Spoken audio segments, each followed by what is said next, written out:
নমস্কার বন্ধুরা, আমার ছোট ভাই ও বোনেরা, আবারও একবার তোমাদের সকলকে স্বাগত জানাই মাধ্যমিক এক্সপ্রেস 2026 এ। তো আমি তোমাদের ম্যাথ করাচ্ছি। ম্যাথে আমরা অলরেডি বেশ কিছু চ্যাপ্টার করে নিয়েছি, বেশ কিছু বলতে 3টে, আর কতদিন দিয়ে 4টে। তো এখন আমরা যে ইউনিট বা যে সেকশনটা করছি সেটা হচ্ছে পরিমিতি। এই পরিমিতির আজকে আমাদের লেকচার নাম্বার 2।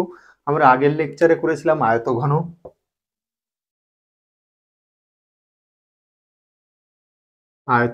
এই আয়তঘনর কনসেপ্ট, প্রয়োগ, তার সাথে কোষে দেখি যে অঙ্কগুলো আছে তার কিছু করার চেষ্টা করেছিলাম।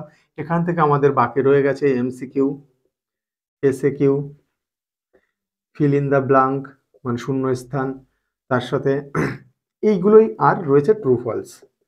এইগুলো আমাদের বাকি রয়ে গেছে। এগুলো আমরা বলেছিলাম যে পুরো ইউনিটটা বা এই সেকশনটা শেষ হওয়ার পরে আমরা এই সবগুলো চ্যাপ্টারে MCQ, SAQ, fill in the blanks, true false, sorry, এগুলো নিয়ে আমরা একটা ক্লাস করব। এই আজকে আমরা করব সেটা হচ্ছে লম্ব বৃত্তাকার চোঙ। আমরা আজকে যে চ্যাপ্টারটা করব সেটা হচ্ছে লম্ব বৃত্তাকার চোঙ। এই চ্যাপ্টারেরও এই সব জিনিসগুলো আমরা আজকে করব না, যখন টোটাল সেকশন শেষ হয়ে যাবে তারপর করব। তো আশা করি তোমরা আয়তঘনের লেকচারটা দেখে নিয়েছো। তো যদি না দেখে থাকো লেকচারটা দেখে নেবে। তো চলো আজকে আমরা লম্ব বৃত্তাকার চোঙটা শুরু করি।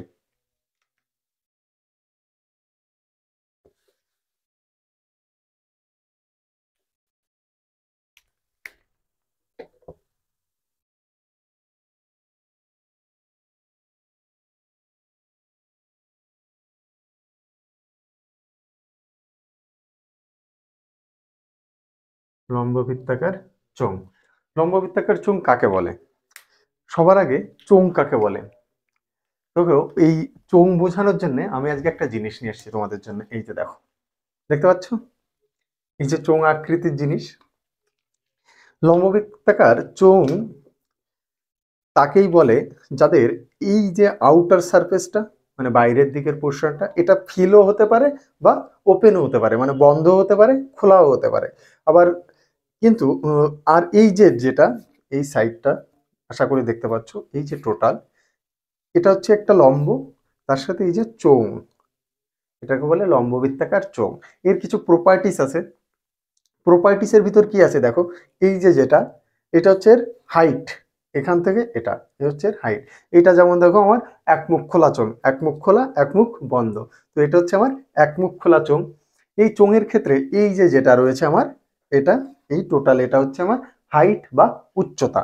আর এই যে যেটা দেখতে পাচ্ছ এই এটা, এটাকে বলে পরিধি বা বেসের পরিধি, মানে ভূমির পরিধি বলা হয় এটাকে। এবার যেহেতু পরিধির গল্প আসছে, যেহেতু এটা হচ্ছে একটু বৃত্তাকার, এটা বৃত্তাকার, বৃত্তাকার মানে প্রপার সার্কুলার টাইপের। তো এর একটা পরিধি আছে। যখনই পরিধির কনসেপ্টে আসছি তার মানে এর ব্যাসার্ধ রয়েছে, ব্যাসার্ধ থাকলে এর ক্ষেত্রফল রয়েছে, কতটা ক্ষেত্র জুড়ে আছে, সেই সব টার্মগুলো আমরা আগে একটু ড্রাইভ করার চেষ্টা করি। তো দেখো, প্রথমে কনসেপ্ট আছে যে লম্ব বৃত্তাকার চোঙ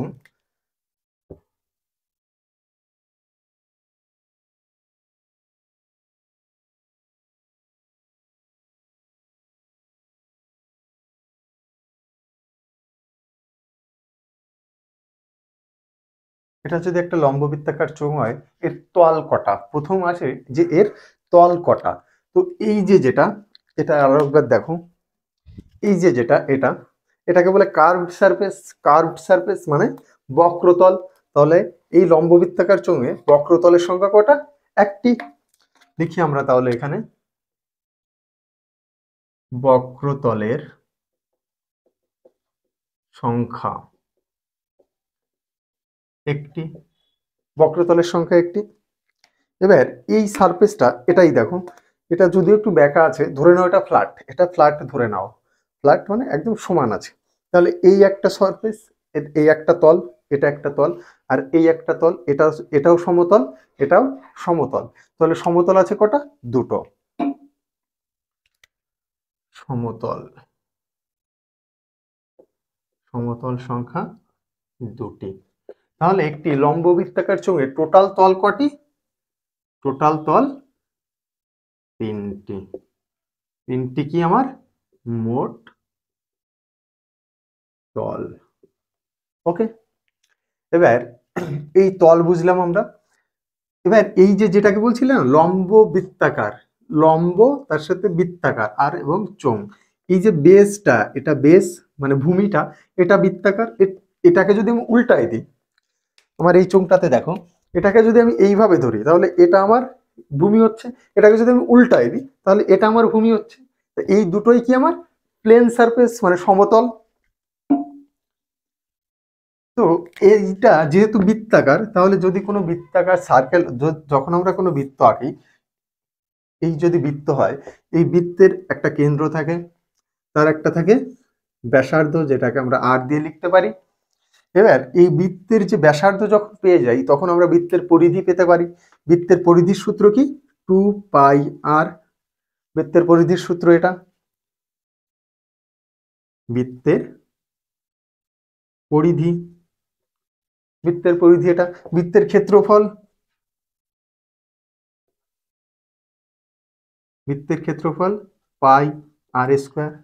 হ্যাঁ, তাহলে যদি আমার এই ফ্ল্যাট সারফেসটা বলে যে এই যে বক্রতল যেটা, এটা ভূমিতল, এটা বা এটা, এই উপরেরটা যদি বলে, তো এটা তো এক ধরনের বৃত্তই। যদি শুধু এই তলের কথা বলে, তাহলে এর যদি ব্যাসার্ধ আমার আর হয়, এর ব্যাসার্ধ যদি আর হয়, তাহলে এই ভূমিতলের বা সমতলের যে পরিধি আসবে সেটা 2πr আসবে। পরিধি অ্যাকচুয়ালি এটাকে বোঝায়, এটাকে আউটার লেয়ার, সব থেকে বাইরের, এখান থেকে যাত্রা করে আমি আবার যদি এখানে ফিরে আসি, সেটা হচ্ছে আমার পরিধি। তাহলে এটা হচ্ছে পরিধি এবং এর ক্ষেত্রফল হবে πr²।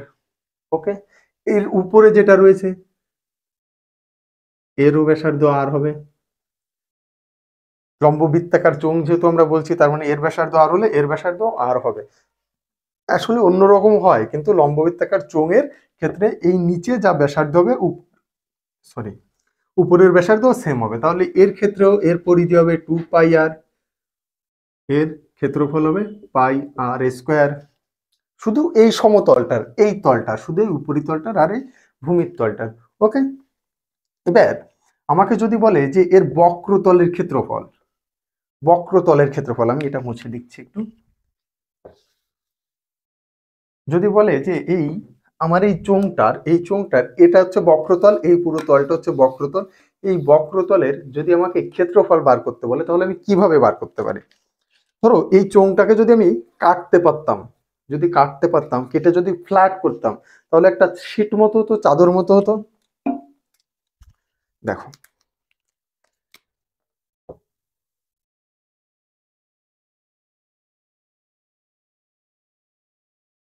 ধরো একটা শীট, প্লেন শীট, পেপারের শীট, মানে কোনো একটা কাগজ, এর ব্রেডটা হচ্ছে বি আর লেন্থটা হচ্ছে এল।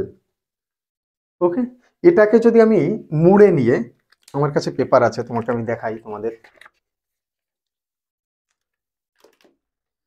ধরো এই যে একটা পেপার, এটা পেপার, এই পেপারটাকে যদি আমি মুড়ে নিই,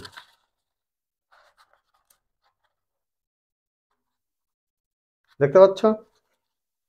এই পেপারটাকে যদি আমি একদম টপ মোস্ট পজিশনে নিতে পারিনি, যদি মুড়ে নিই, তাহলে এটাও আমার একটা লম্ববৃত্তাকার চোঙের মতো আচরণ করছে। তাহলে এর যা ক্ষেত্রফল, এর টোটাল যা এই যে সারফেসের যা ক্ষেত্রফল, সেটাই আমার এর বক্রতলের ক্ষেত্রফল হবে। তাহলে এটার এর ক্ষেত্রফল কি হবে? এটা যদি বর্গাকার শীট বা আয়তকার শীট হয়, বর্গাকার নয় অবশ্যই, আয়তকার শীট, এই শীটের ক্ষেত্রফল কি হবে? এল ইন্টু বি হবে, হবে। এবার বিটাকে যদি আমরা এইচ ধরে নিই, ঠিক আছে, তাহলে এই এটা, এই শীটটা দিয়ে যদি আমার এই লম্ববৃত্তাকার চোঙটা তৈরি করা হতো, তাহলে কি হতো? বক্র তলের ক্ষেত্রফল সমান সমান এল ইন্টু বি, এটা আমরা লিখতে পারি। ওকে, এবার এই এল ইন্টু বি, এটা তো এই ক্ষেত্রফল পেলাম, কিন্তু যখন এটা বেঁকিয়ে নিচ্ছি, বেঁকিয়ে যখন নিচ্ছি, তখন এটা আমার কি হবে? বিটাকে এইচ দিয়ে রিপ্লেস করলাম, বিটাকে এইচ দিয়ে রিপ্লেস করলাম।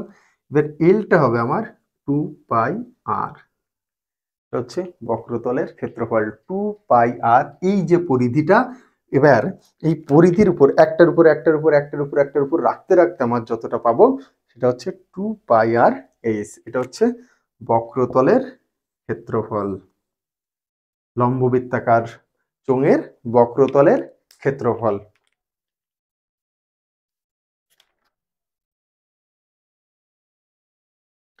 ওকে, আচ্ছা এবার শুধু তো বক্রতলের ক্ষেত্রফল হলে হবে না, এটা যেমন বক্রতলের ক্ষেত্রফল, এই যে সারফেসটা আমার, এই যে সারফেসটা, এই যে সারফেসটা, এর ক্ষেত্রফল কত? πr²। এর ক্ষেত্রফল কত? πr²। তাহলে সমতল, দুটো সমতলের ক্ষেত্রফল কত হবে? দুটো সমতল মিলিয়ে ক্ষেত্রফল হবে 2πr²। দুটো সমতল, এই একটা তল আর এই একটা তল, দুটো সমতলের ক্ষেত্রফল হবে 2πr²। তাহলে আমার যদি বলে সমগ্র তলের ক্ষেত্রফল, লম্ববৃত্তাকার চোঙের সমগ্র তলের ক্ষেত্রফল, সমগ্র তলের ক্ষেত্রফল, তাহলে আমার এই বক্রতলের ক্ষেত্রফল সমান বক্রতলের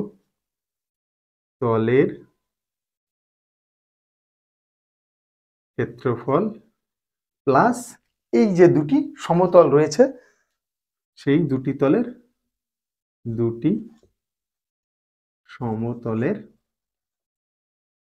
সমতলের ক্ষেত্রফল, ক্ষেত্রফল। ওকে, তাহলে এই দুটোকে আমরা রিপ্লেস করতে পারি কি দিয়ে? বক্রতলের ক্ষেত্রফলটাকে আমরা রিপ্লেস করতে পারি 2πr/h দিয়ে, আর দুটি সমতলের ক্ষেত্রফলকে আমরা রিপ্লেস করতে পারি 2πr² দিয়ে। এখান থেকে আমি যদি 2πrটা কমন নিই তাহলে h প্লাস r, এই হচ্ছে আমার সমগ্র তলের ক্ষেত্রফলের সূত্র। দেখে নিলাম, ড্রাইভ করে নিলাম, আমরা কিভাবে ড্রাইভ করলাম সেটাও দেখিয়ে দিলাম, প্র্যাকটিক্যালি দেখিয়ে দিলাম। তাহলে আমাদের বক্রতলের যে ক্ষেত্রফল, এই যে ফর্মুলা এখান থেকেও আমরা করতে পারি, অথবা দেখো এই যে এই স্টোনটা আমি কিভাবে বিল্ড আপ করতে পারতাম অন্যরকম ভাবে, এখানেই আঁকি আমি। ধরো এই একটা রিং, এই রিং এর পরিধি 2πr, এর উপরে যদি আমি আরো একটা রিং রাখতাম তাহলে আমার এর পরিধি হতো 2πr, প্রত্যেকের ব্যাসার্ধ আর। এর উপরে যদি আরো একটা রিং রাখতাম তারও হতো 2πr। এরকম করতে করতে যদি আমি n নাম্বার রিং রাখতাম, n নাম্বার যদি রিং রাখতাম তাহলে আমার এই এই অবধি যদি আমি আসতে পারতাম, প্রত্যেকের ব্যাসার্ধ যদি আমার আর হতো, তাহলে এই যে n রাখার ফলে আমার বক্রতলের ক্ষেত্রফল 2πr/n হতো। বুঝেছো? এবার এনটাকে প্রত্যেকটা রিং এর যদি বেদ পুরুত্ব যদি আমি অন ধরে নিই তাহলে n=h লিখতে পারি, সেখান থেকে আমরা পেতে পারি 2πr/h। এটা হচ্ছে আমার বক্রতলের ক্ষেত্রফল, যেটা আমরা আগেও দেখেছি। ওকে, তাহলে বক্রতলের ক্ষেত্রফল 2πr/h, সমগ্র তলের ক্ষেত্রফল হচ্ছে 2πr ইন্টু ব্র্যাকেটের ভেতর h প্লাস r। কিভাবে আসলো দেখে নিয়েছো, নোট করতে চাইলে করে নিতে পারো। ক্ষেত্রফল হয়ে গেল, এরপর আমরা আয়তনে যাব। ওকে,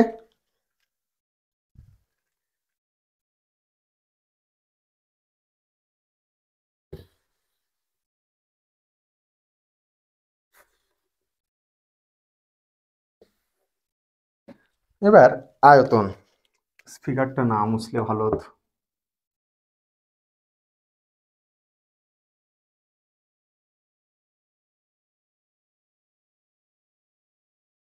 আমার আঁকা দেখে ভয় পেও না কিন্তু কেউ। এটা আমার আর, আর এই সেন্টার থেকে এই সেন্টারের যে হাইট, এটা হচ্ছে আমার এইচ। এবার আমরা এতক্ষণ শুধু ক্ষেত্রফল দেখলাম, এবার যদি আমাদের আয়তন বার করতে হয়, একটা বৃত্তের,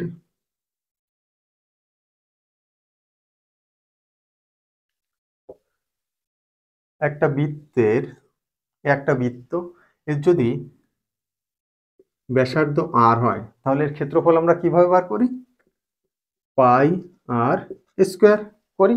এরকম যদি এন নাম্বার একটার পর একটার পর একটার পর একটার পর একটা যদি ডিস্ক, যদি এখন তো দেখা যায় না, সিডির যে ডিস্ক, সিডি ডিভিডির যে ডিস্ক হয়, ওই ডিস্ক একটার পর একটার পর একটার পর একটার পর যদি রাখতে রাখতে চাই, তাহলে এই পাই আর স্কোয়ার এর সাথে কি গুণ করলে আমি আয়তন পাবো?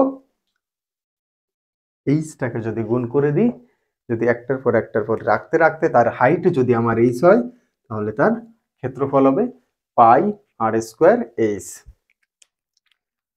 তাহলে যদি ওরকম রাখতে রাখতে রাখতে রাখতে যাই, এক সময় গিয়ে তো ওটা আমার নিরেট চোঙের মতোই দেখাবে না? নিরেট চোঙ মানে ভেতরে আমি যেমন এই চোঙটা এঁকেছি, ভেতরে ফাঁপা, ভেতরে ফাঁকা, কিন্তু যে সেটা যদি কমপ্লিট থাকে, যে কোনো ফাঁকা জায়গা নেই, যে ধাতু দিয়ে তৈরি পুরোটাই ঢাকা বা কভার করা।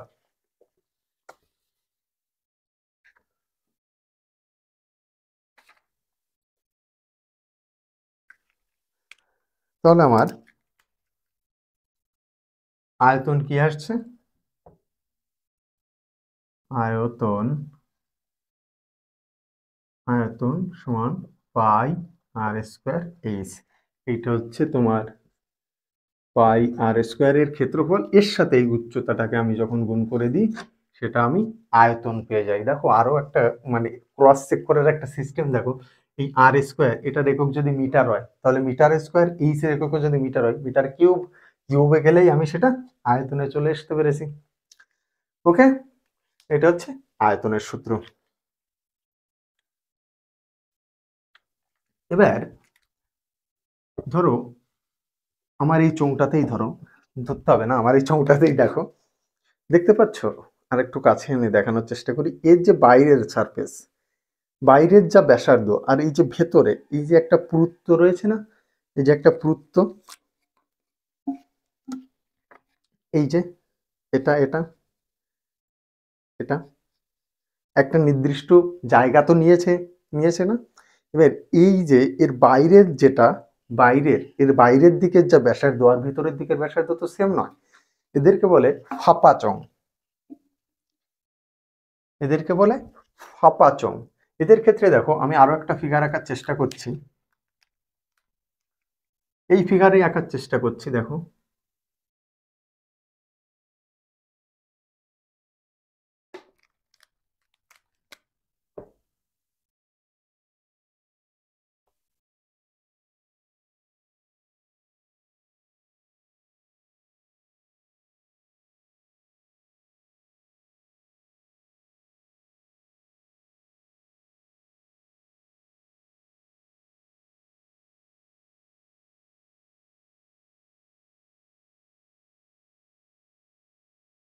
বুঝতে পারছো কি? একটু কষ্ট করে বোঝার চেষ্টা করো, আমি খুব ভালো আর্টিস্ট তো। তো এর দেখো এই যে আউটার সারফেস, এর একটা ব্যাসার্ধ থাকবে, ধরি আমি এর ব্যাসার্ধ আর1, আর এই যে ইনার সারফেস এরও একটা ব্যাসার্ধ থাকবে, এটা হচ্ছে আর2। তাহলে এদের দুজনের মাঝখানের এই যে জায়গাটা, এই যে জায়গাটা, সেটা কি হবে?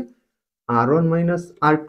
এটা হচ্ছে এর পুরুত্ব বা বেধ, আর এর হাইট যা ছিল সেম রয়েছে এইচ।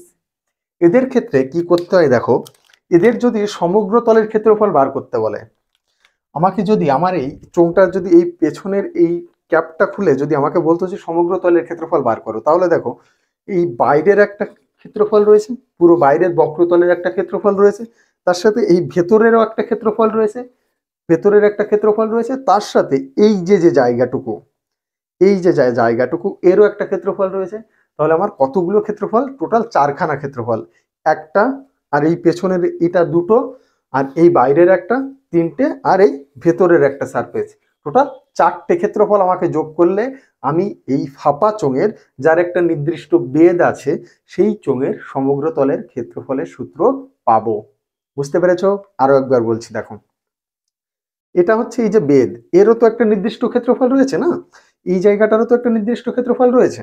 বাট এর যা ক্ষেত্রফল, এটাকে আমাকে যোগ করতে হবে। তারপরে এর পেছন দিকেও এই সেম একটা ক্ষেত্রফলের পেছন দিকেও রয়েছে দুটো, তার সাথে এই যে ইনার সারফেস, ভেতরের দিকের যে জায়গাটা, এই জায়গাটারও তো একটা ক্ষেত্রফল রয়েছে, তার সাথে এই যে আউটার সারফেস, এই আউটার সারফেসেরও একটা ক্ষেত্রফল রয়েছে।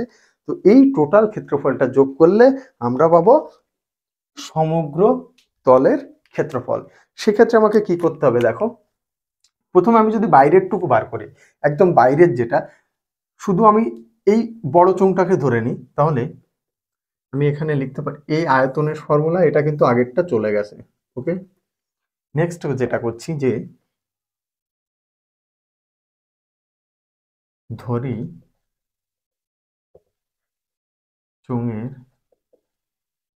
চোঙের বাইরের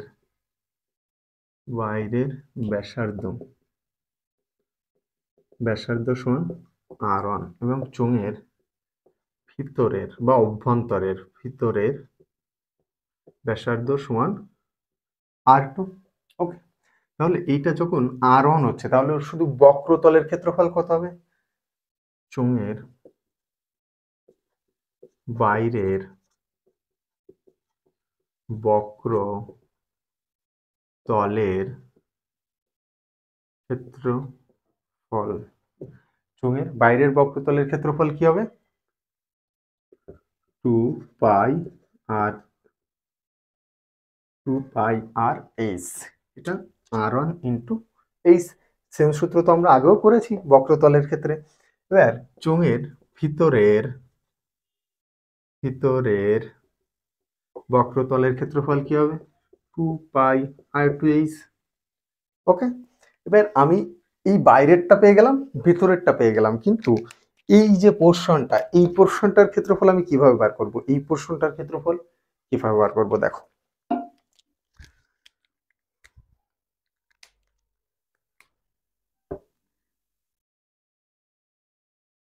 কি বৃত্ত আঁকলাম বাবারে। ধরো এইটা যদি একটা বৃত্ত হতো,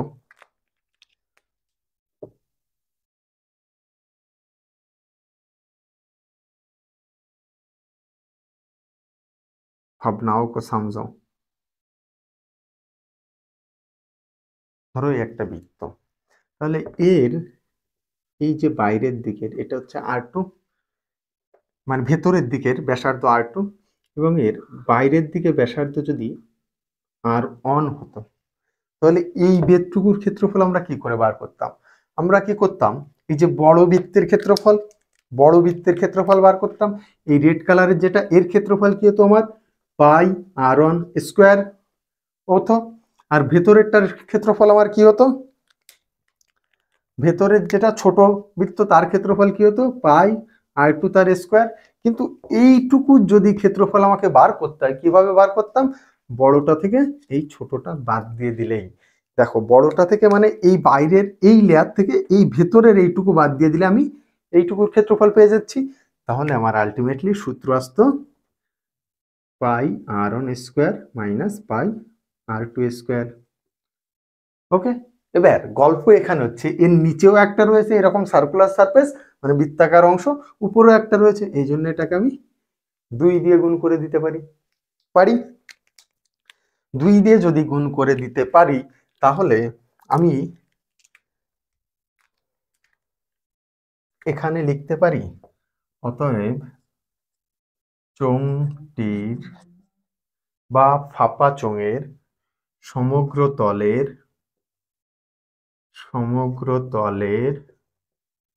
ক্ষেত্রফল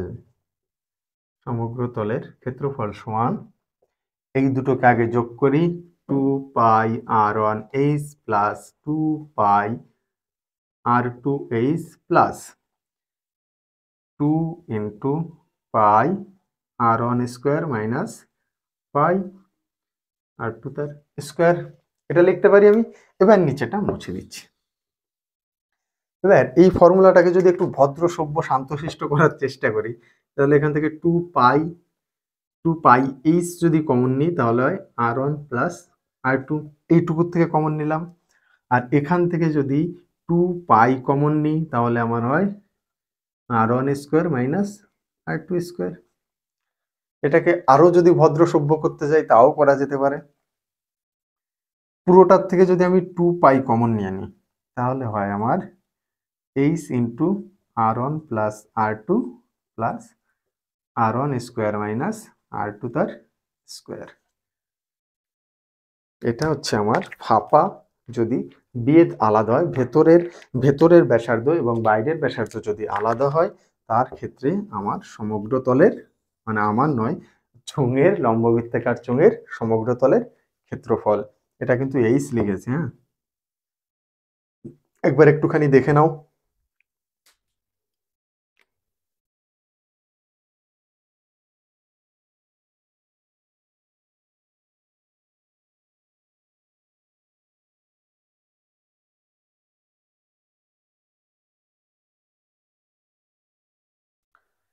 দেখে নিয়েছো?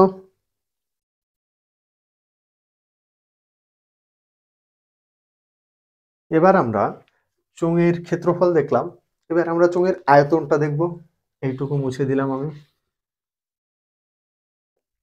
ফাঁপা চোঙের আয়তন কিভাবে বার করব? যেভাবে ক্ষেত্রফল বার করেছি একদম সেম ভাবে আয়তনও বার করে নেব আমি। সেটা লিখি, ফাঁপা ফাঁপা চোঙের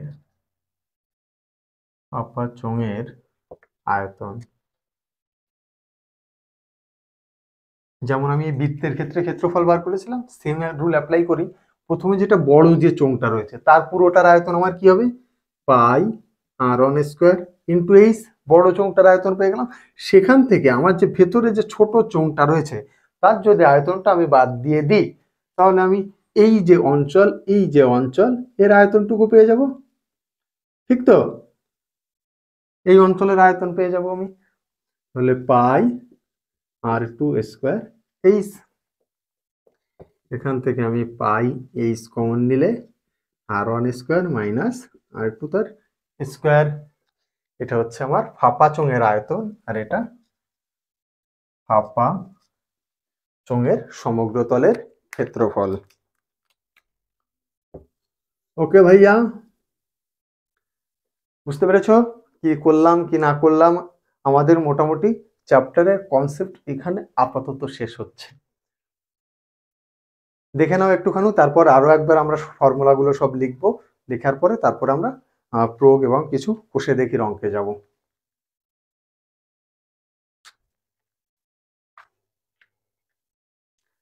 দেখে নিয়েছো?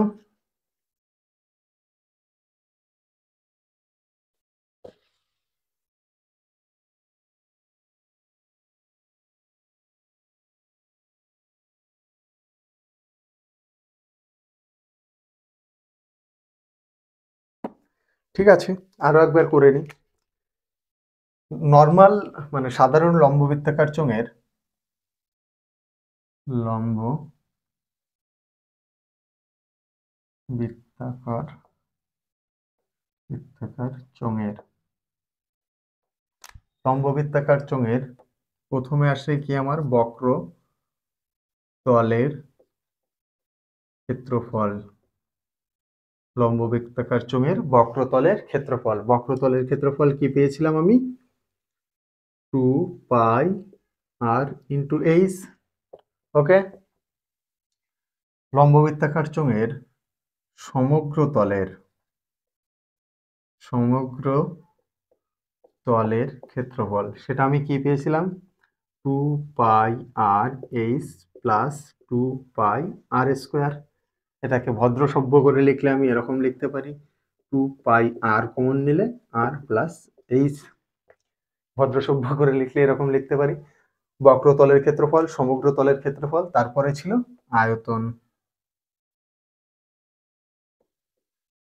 আয়তন সমান আমি কি লিখতে পারি? পাই আর স্কোয়ার এইচ। এটা ছিল আমার আয়তন। এবার যদি আমাকে বলে দেয় যে ফাঁপা বা ফাঁপা লম্ব বৃত্তাকার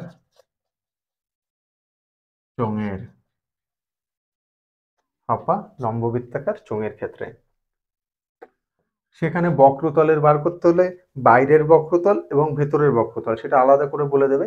তাই জন্য ওটা না লিখে আমরা লিখছি সমগ্র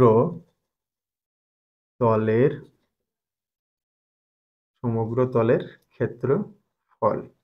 তো সমগ্র তলের ক্ষেত্রফলে আমরা কি লিখছিলাম?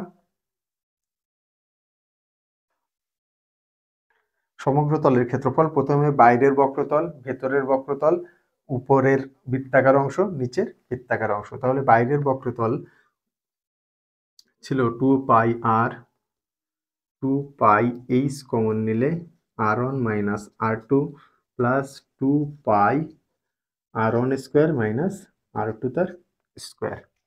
এটাই ছিল। এটাকে আরো ভদ্র সভ্য শান্ত করে লিখেছিলাম আমরা সমগ্র তলের ক্ষেত্রফল, তার সাথে এবার ফাঁপা বৃত্তাকার চোঙের আয়তন। আয়তন আমরা কি করে বার করেছিলাম?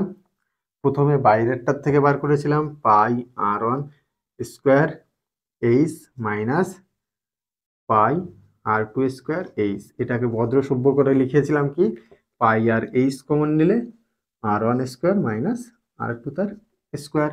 মোটামুটি এইগুলোই তো আছে সূত্র, এর বাইরে তো আমি আর কিছু দেখছি না। দেখো, চাইলে টুকে নিতে পারো।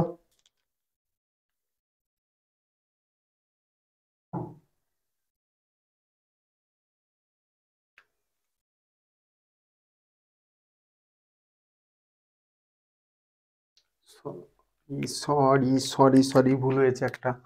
এইখানটায় প্লাস হবে, এখানটায় প্লাস হবে, কারণ বাইরেরটা প্লাস ভেতরেরটা প্লাস হবে। আমি এই সুরে এটাও মাইনাস লিখে দিয়েছিলাম।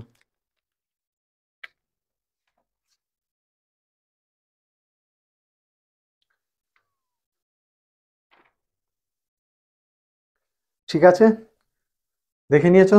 চলো এবার দুটো একটা অঙ্ক করার চেষ্টা করি, প্রচেষ্টা করি। সরি,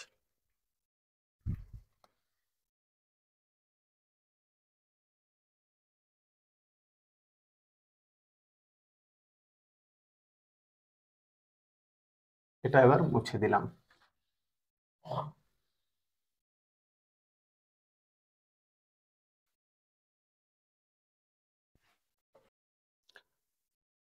তো দেখো, এখন আমরা যেটা করব সেটা হচ্ছে প্রয়োগ প্রয়োগ প্রয়োগ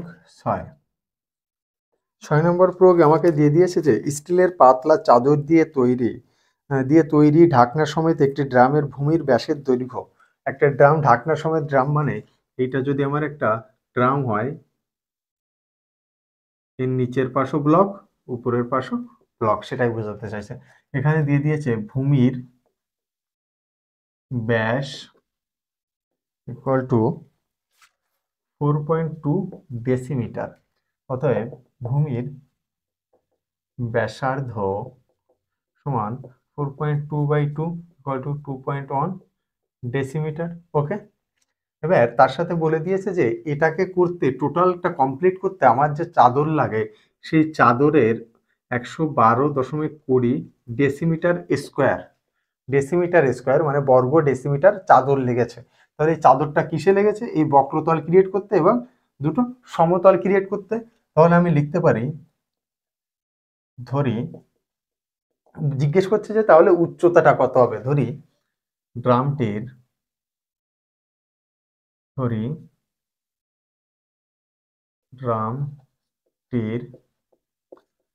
উচ্চতা হবে এইচ, একক ধরলাম না আমি। তাহলে অ্যাকর্ডিং টু কোশ্চেন আমরা কি লিখতে পারি?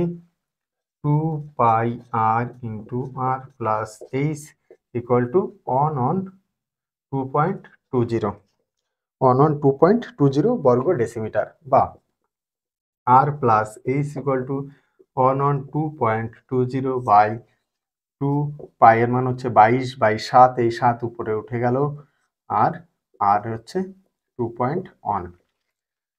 ঠিক হ্যাঁ, এই পয়েন্ট উঠিয়ে এইখানে একটা 0 10 গুণ করলাম, এই পয়েন্ট উঠিয়ে এইখানে 100।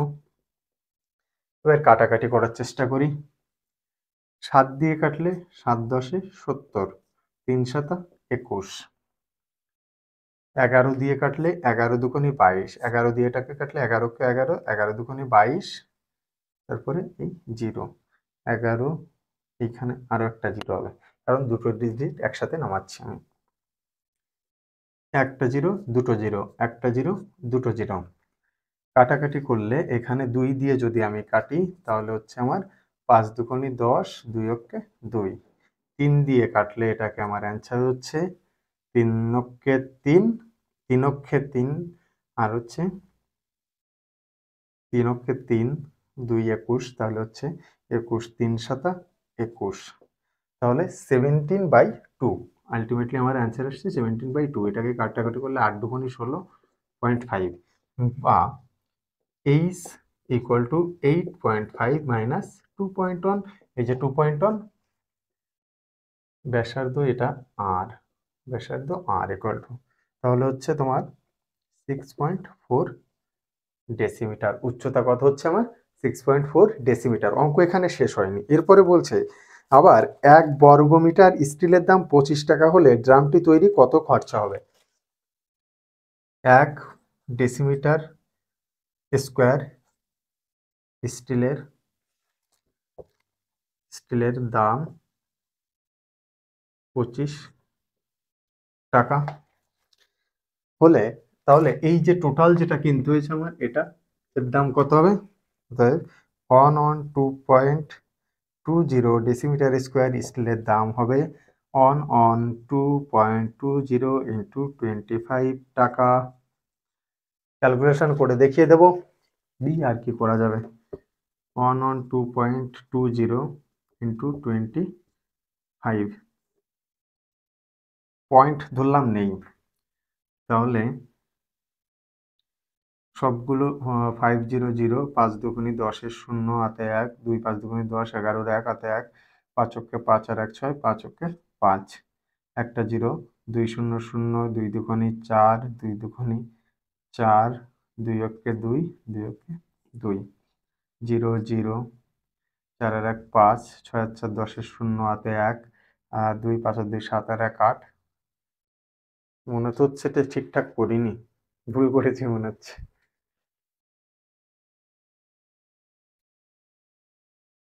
কোথায় ভুল করলাম?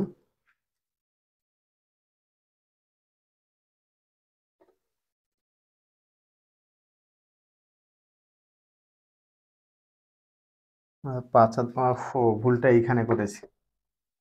5 আর 2 7 আর 1 8, এই 2, এবার এই দুটো শূন্য, তার মানে 2805 টাকা খরচ হবে আমার। না না,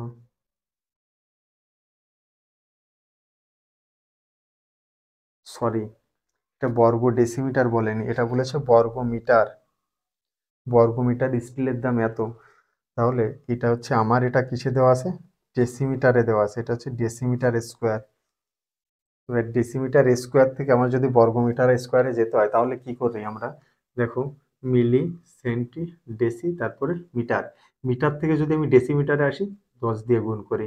ডেসিমিটার থেকে সেন্টিতে আসলে 10 দিয়ে গুণ করি। সেন্টি থেকে মিলিতে আসলে 10 দিয়ে গুণ করি। কিন্তু মিলি থেকে সেন্টিতে গেলে 10 দিয়ে ভাগ করি। সেন্টি থেকে ডেসিতে গেলে 10 দিয়ে ভাগ করি। ডেসি থেকে মিটারে গেলে 10 দিয়ে ভাগ করি। তাহলে আমার এটা কি করছে? ডেসি থেকে মিটারে যেতে হবে। এবার ডেসি থেকে মিটারে যখন শুধু নর্মাল ডেসি থেকে মিটারে যাচ্ছি, তখন 10 দিয়ে ভাগ করছে, কিন্তু যখন স্কোয়ার হয়েছে, ডেসিমিটার স্কোয়ার থেকে যদি আমার মিটার স্কোয়ারে যেতে হয়, তাহলে আমার এই ডেসিমিটারটাকে, এটাকে আমার 100 দিয়ে ভাগ করতে হবে, কারণ 10-এর স্কোয়ার করলেই তো 100 হয়। তাই জন্যে এখানে আমার ক্যালকুলেশন ঠিক আছে, কিন্তু এইখানে যেহেতু ডেসিমিটার দেওয়া রয়েছে,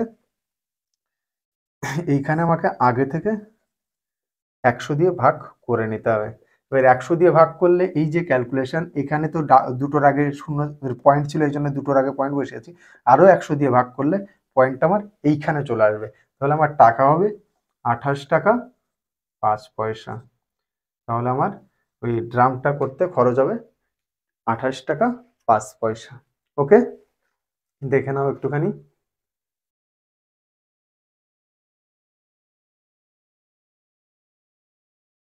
চলো পরের অঙ্কে যাই।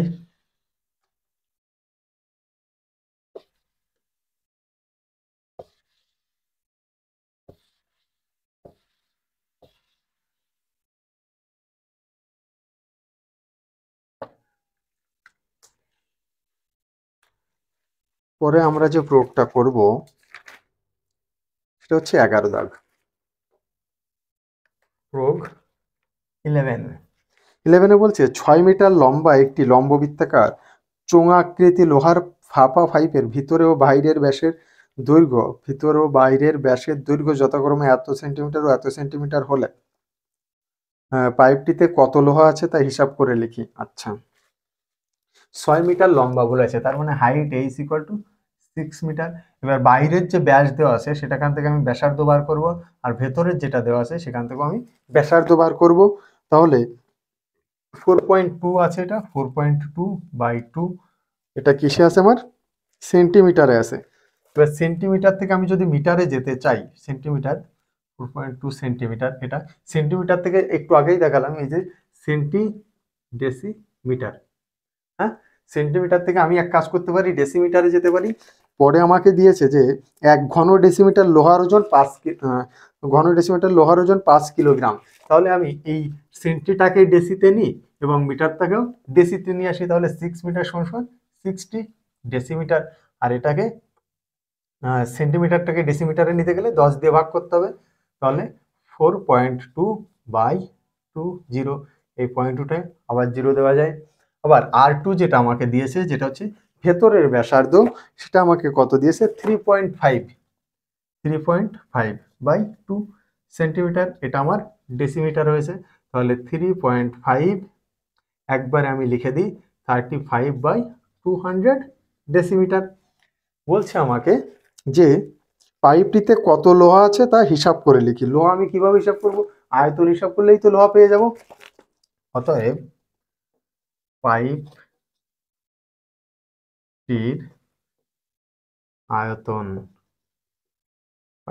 আয়তন, সমান সমান আয়তনের সূত্র আমরা কি জানি? পাই r1 স্কোয়ার মাইনাস r2 তার স্কোয়ার ইন্টু এইচ। পায়ের মান 22/7, এইচটাকে আগে এনে লিখে দিই 60, r1 হচ্ছে তোমার 42/200 মাইনাস 35/200 এর স্কোয়ার, এরও স্কোয়ার। এবার এই স্কোয়ার মাইনাস বি স্কোয়ারের সূত্র ইউজ করি আমি, তাতে আমার ক্যালকুলেশনটা ইউজ হবে, মানে সরি ইজি হবে। 22/7 ইন্টু 60, তাহলে হচ্ছে এ স্কোয়ার মাইনাস বি স্কোয়ারের সূত্র কি? A square minus B square equal to A plus B into A minus B. তাহলে এ প্লাস বি করলে 42/200 প্লাস 35/200 ইন্টু 42/200 মাইনাস 35/200, বা 22/7 ইন্টু 60। এটাকে লসাগু করলে 200 হবে। 42 প্লাস 35 ইন্টু এটাকেও লসাগু করলে 200 হবে। 42 মাইনাস 35, 22/7 ইন্টু 60 ইন্টু 5, 5 আর 2 7, 4 আর 3 7 বাই 200 ইন্টু 5 আর কত হলে 12 হয়, 7 হলে 3 আর 1 4, 7। একটা জিরো কাটি, 7 দিয়ে কাটলে 7 11 77, আর কাটাকাটি করা যাচ্ছে, 2 দিয়ে কাটা যাচ্ছে এটাকে, 11 দুগুণে 22, 11 দুগুণে 22, এটা পুরো 20টাকে কাটলে 10, 6 কাটলে 3 দুগুণে 6, 5 দুগুণে 10। তাহলে এর ক্যালকুলেশন করলে আমাকে কি আসছে? 11 ইন্টু 11 করলে হয় হচ্ছে 1:1 ইন্টু 3 7 21 বাই 5 দুগুণে 10 মানে 1000। এই দুটো আর এই একটা 10, 5 দুগুণে 10।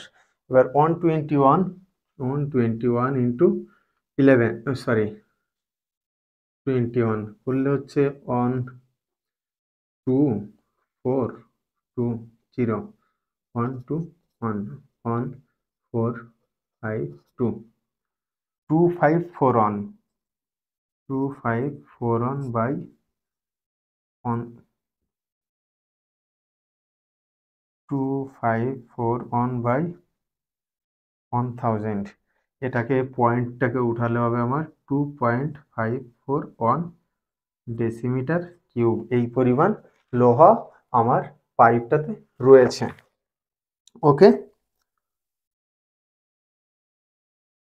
এবার বলছে যে 1 ঘন ডেসিমিটার লোহার ওজন 5 কিলোগ্রাম হলে পাইপটির ওজন কত হিসাব করে লিখি।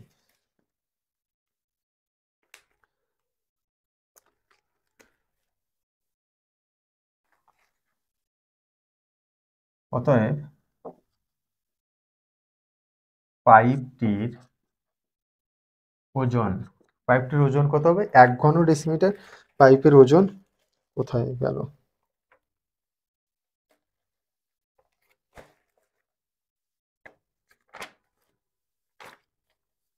1 ঘন ডেসিমিটার লোহার ওজন 5 কিলোগ্রাম, তাহলে পাইপটির ওজন হবে 5 ইন্টু 2.54 অন, এত কিলোগ্রাম, তো কেজি করলে 5 1 যা 5, 4 5 20, 0 5 5 25, আর 2 27, 5 2 10, আর 2 12, 1 2 3, 1 2 3, তার মানে 12.705 কেজি এটা হচ্ছে আমার ওয়েট হবে।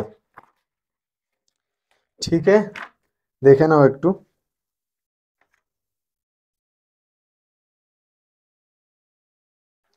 $12.705 কিলোগ্রাম। ওকে, চলো পরের প্রয়োগে যাই।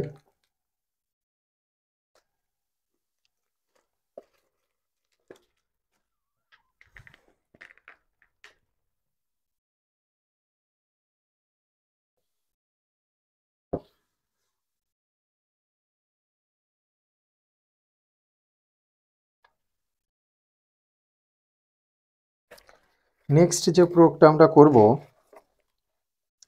সেটা হচ্ছে 16 দাগ, এবং এটাই প্রয়োগের দিক থেকে শেষ হবে, তারপরে আমরা কোষে দেখির অঙ্ক যাব। 16 দাগ বলছে 5 মিটার উচ্চতা বিশিষ্ট একটি লম্ব বৃত্তাকার চোঙ আকৃতি ট্যাঙ্ক জলপূর্ণ আছে। 16 দাগ প্রথমে বলছে উচ্চতা হাইট ইকুয়াল টু কত? 5 মিটার, সরি, উচ্চতা বিশিষ্ট একটি লম্ববৃত্তাকার চোঙাকৃতি ট্যাঙ্ক জলপূর্ণ আছে। 8 সেমি দৈর্ঘ্যের ব্যাসের একটি পাইপ দিয়ে যদি মিনিটে 225 মিটার বেগে জল বের হয়, তাহলে 45 মিনিটে ট্যাঙ্কটির সমস্ত জল বেরিয়ে যায়। ট্যাঙ্কটির ব্যাসের দৈর্ঘ্য হিসাব করি। ধরো বলছে যে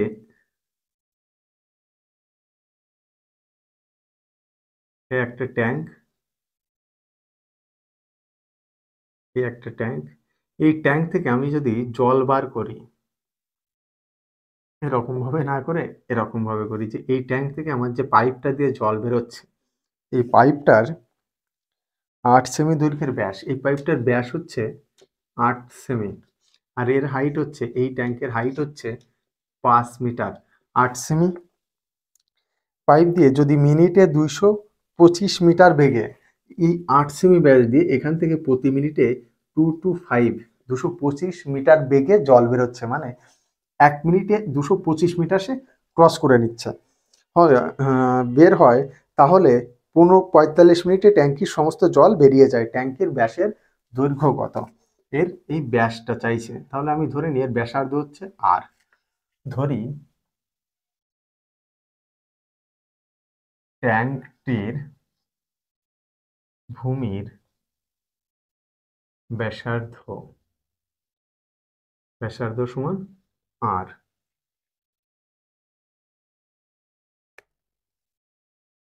ট্যাঙ্কটির ভূমির ব্যাসার্ধ সমান আর। তাহলে অ্যাকর্ডিং টু কোশ্চেন আমরা কি লিখতে পারি? এর ভিতরে যে পরিমাণ জল আছে সেই পরিমাণ জল এখান থেকে পুরোটা বেরিয়ে যাচ্ছে কত মিনিটে? 45 মিনিটে। তাহলে জলের আয়তন, ট্যাঙ্কির আয়তন আমরা কি জানি? পাই আর স্কোয়ার।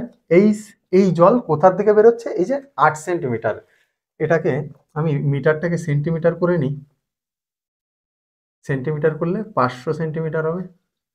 পাই আর স্কোয়ার এটা হচ্ছে এই পুরো জলটা বেরোচ্ছে কোথা দিয়ে? এই জায়গাটা দিয়ে।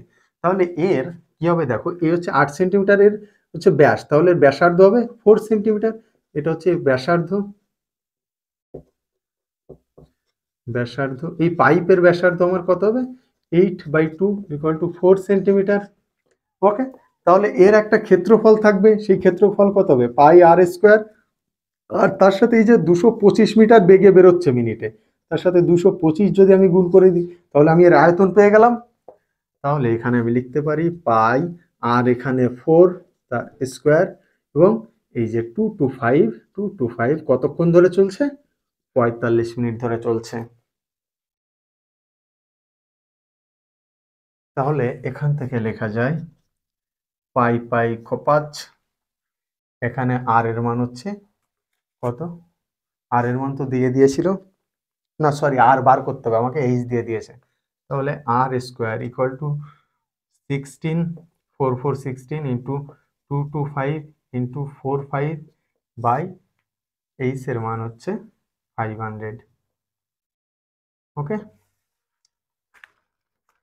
5 দিয়ে কাটলে 5 নং 45, 100।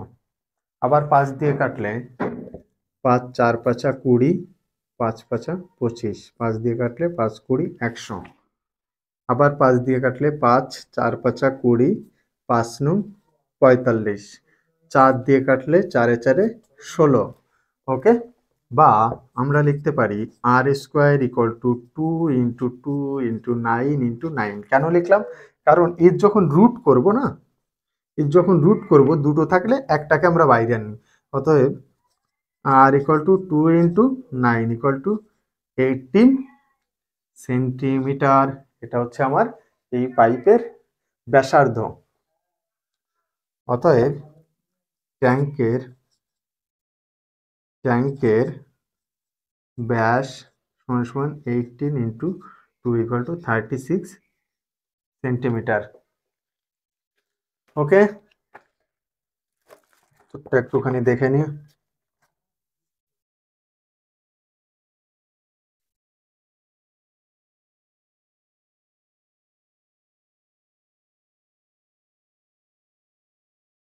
थ्री सिक्सटी सेंटीमीटर আসছে।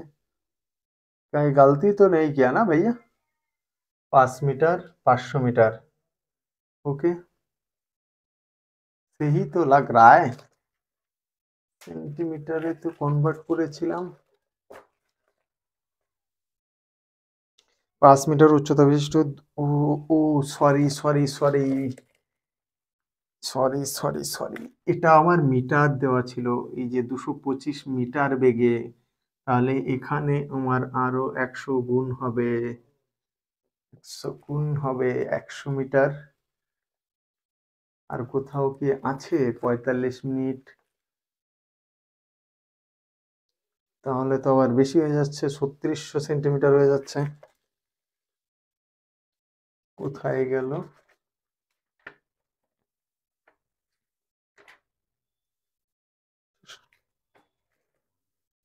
8 সেমি 5 মিটার, 5 মিটার 500 সেন্টিমিটার, 100 সেন্টিমিটারে 1 মিটার।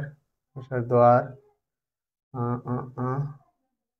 অল্প তো ঠিকঠাকই আছে মনে হচ্ছে। 100 100 500।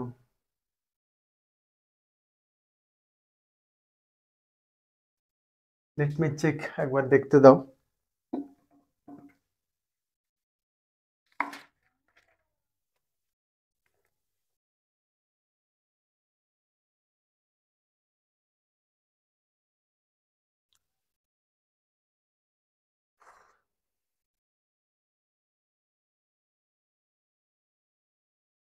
ও ও ওফ, এইখানে যে 100, এটা 10 ইন্টু 10 লেখা যায়।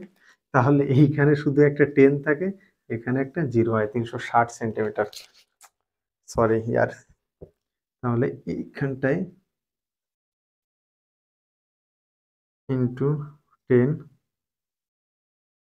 মানে 180 ইন্টু 2 করলে 360 সেন্টিমিটার।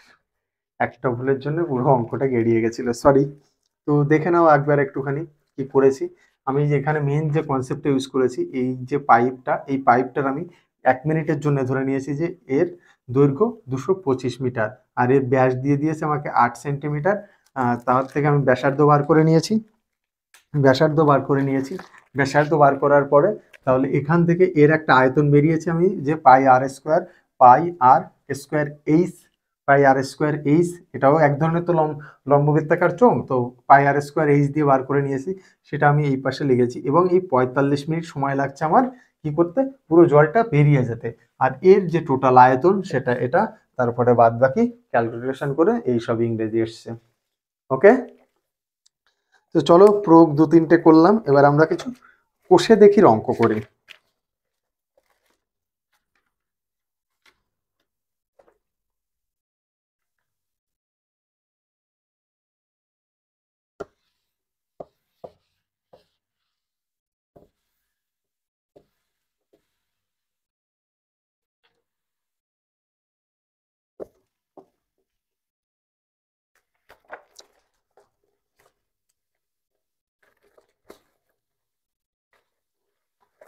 কষে দেখি 8, চ্যাপ্টার নাম্বার 8।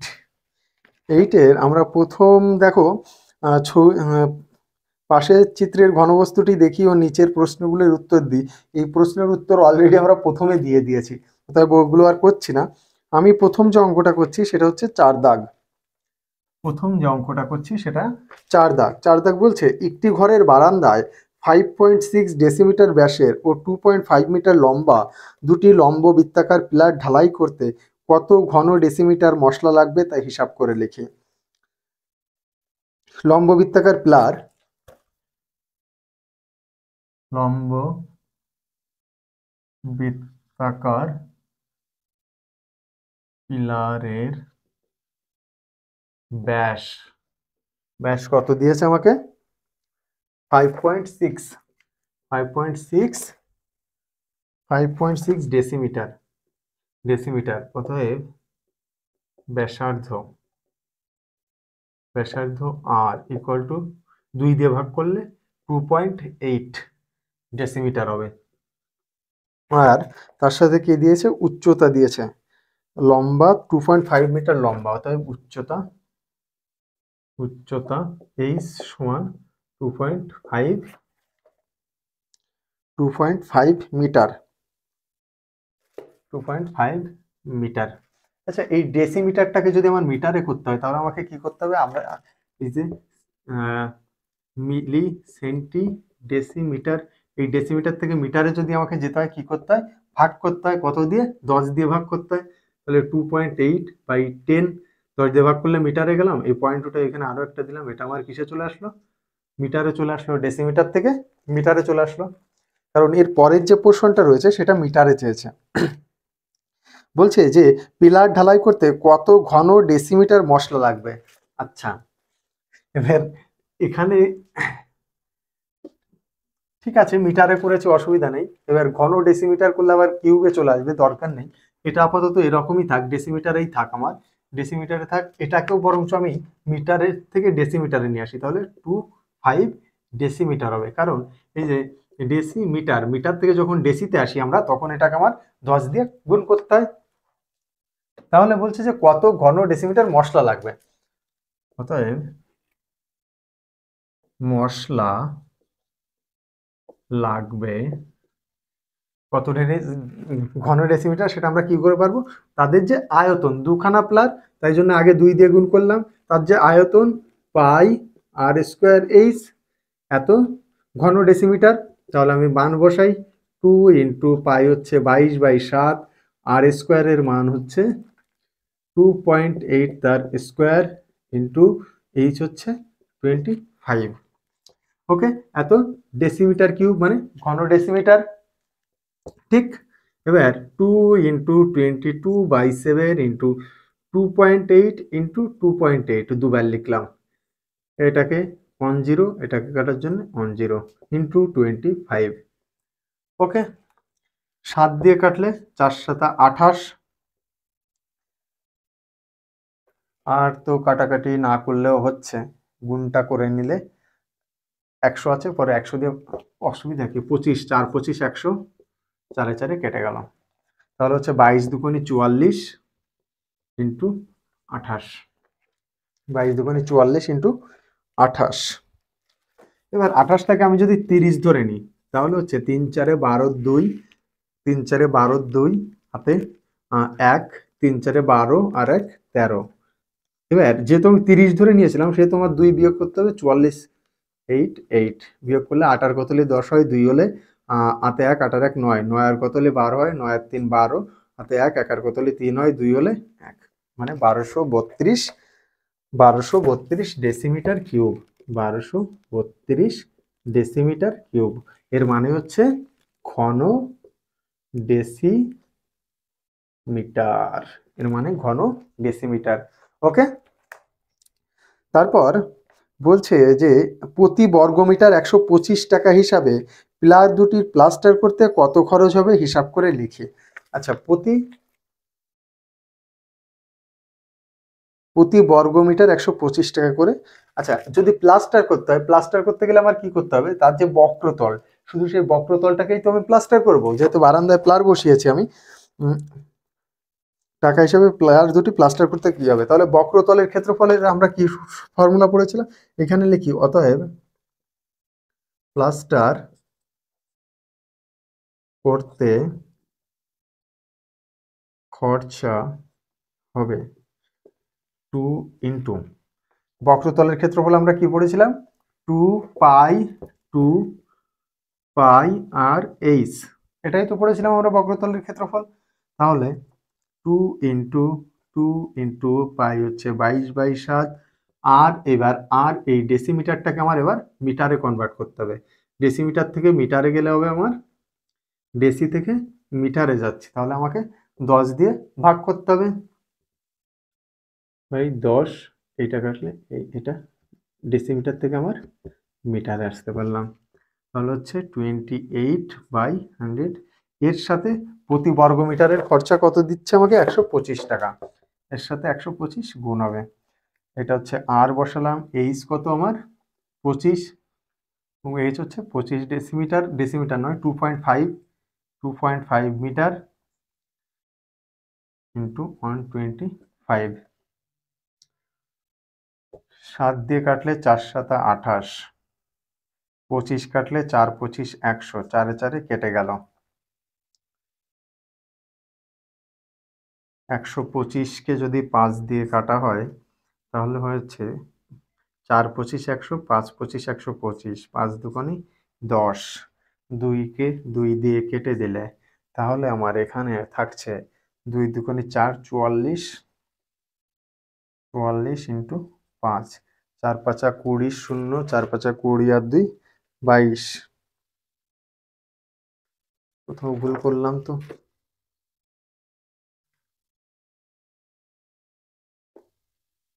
5 25 125, 7 দিয়ে কাটলে 4 7 28।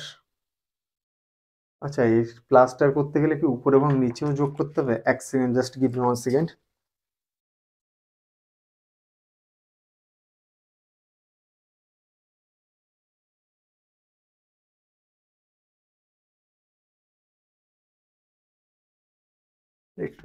লেট মি চেক কোথাও ভুল করেছি কি।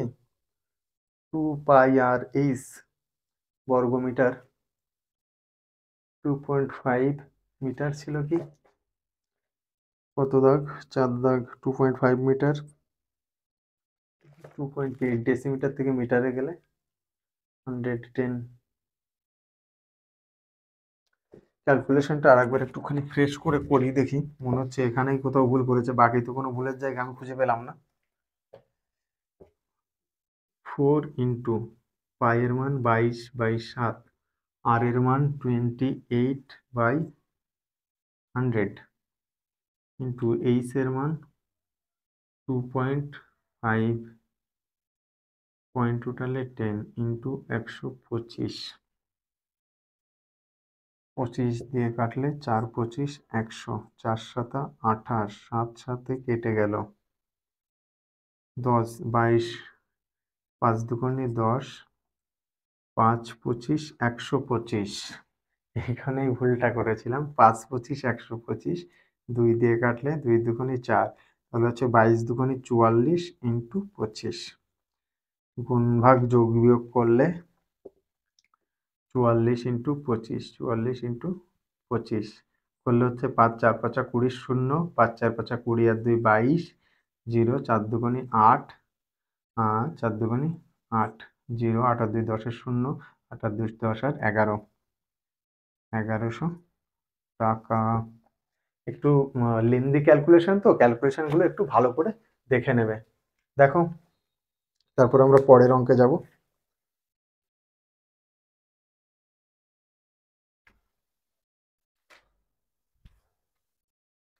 চলো পরের অঙ্কে যাই।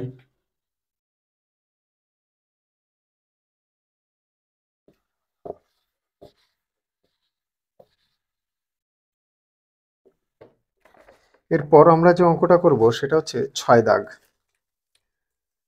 6 দাগ, 6 দাগে বলছে সমান ব্যাস ও সমান উচ্চতা বিশিষ্ট 3টি জারের প্রথমটির 2/3 অংশ, দ্বিতীয়টির 5/6 অংশ, তৃতীয়টির 7/9 অংশ লঘু সালফিউরিক অ্যাসিড পূর্ণ ছিল। ওই 3টি জারের অ্যাসিড 2.1 ডেসিমিটার দৈর্ঘ্যের ব্যাসের একটি জারে রাখা হয়। তবে জারে অ্যাসিডের উচ্চতা 4.1 ডেসিমিটার হয়। প্রথম 3টে জারের ব্যাসের দৈর্ঘ্য 1.4 ডেসিমিটার হলে তাদের উচ্চতা হিসাব করে লিখি। এখানে দেওয়া আছে প্রথম তিনটি জারের ব্যাস,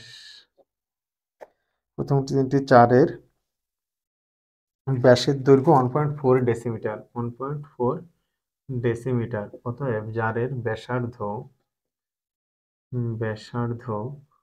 আর সমান 1.4/2 ডেসিমিটার। এবার বলছে প্রথম 3টি জারের প্রথমটির 2/3 অংশ, দ্বিতীয়টির 5/6 অংশ, তৃতীয়টির 7/9 অংশ লঘু সালফিউরিক অ্যাসিডে পূর্ণ। তাহলে দেখো, প্রথমটার হচ্ছে 2/3 অংশ, কিসের? এর আয়তনের 2/3 অংশ। দ্বিতীয়টার 5/6 অংশ। এখানে আমি লিখি, ধরি প্রথম 3টি জারের প্রতিটির আয়তন সমান কি? উচ্চতা সমান এইচ ধরে নিয়েছি আমি, কারণ উচ্চতা আমাকে বার করতে হবে। তাহলে অ্যাকর্ডিং টু কোশ্চেন প্রথমটায় কত নিচ্ছে আমার?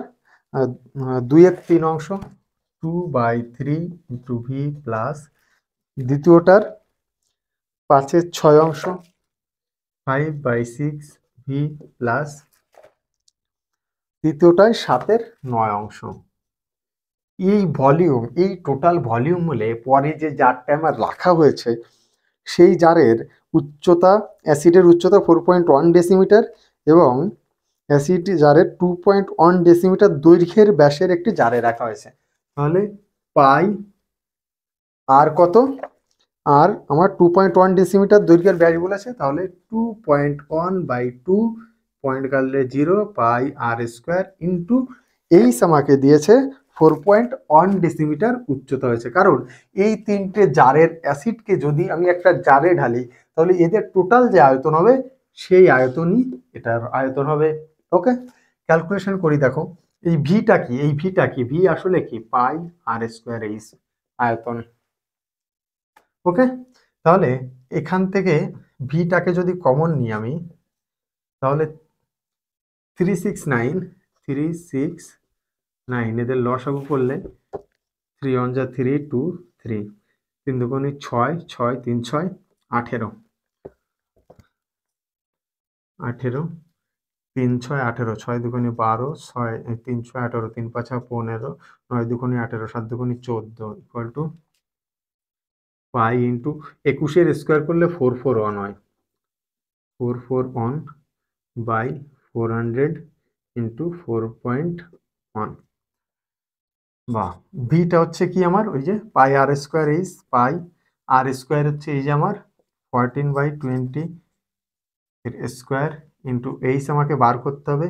আর এদের গুণ 4 5 আর 4 9 আর 2 11 1 হাতে 1 3 আর 1 4 41/18 equal to pi into 441/400 into 4.1।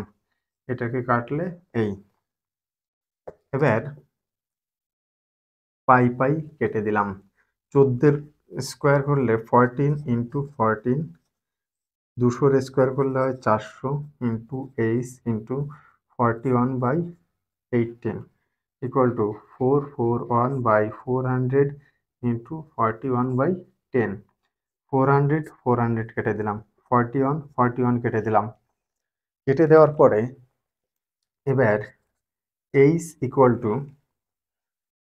Two উপরে আমার রয়েছে 441 আর নিচে রয়েছে 10, এই পাশে উপরে রয়েছে 14 ইন্টু 14, নিচে রয়েছে 18। ক্যালকুলেশন করতে হইবে, 14 দিয়ে কাটলে 14 দুগুণে 28, 3 14 42, 3 14 42, 21, 7 দিয়ে কাটা যাচ্ছে। 7 দুগুণে 14, 7 6 7 42, 42 21, 7 3 7 21, 7 দিয়ে কাটলে 7 দুগুণে 14, 7 9 63, 2 2 9 দুগুণে 18, তাহলে 9 9 81, 81/10 ইকুয়াল টু 8.1 ডেসিমিটার হবে উচ্চতা। 8.1 ডেসিমিটার হবে উচ্চতা। ও no no no no, sorry sorry sorry, এইখানে একটা 2 রয়ে গেছে, এইখানে 2 রয়ে গেছে, একটা 2 রয়ে গেছে। তাহলে এই 2 কে দিয়ে যদি 81 কে কাটা হয়, এই 2টা রয়ে গেছে, আমি খেয়াল করিনি, সরি। 2 দিয়ে কাটলে 4 দুগুণে 8,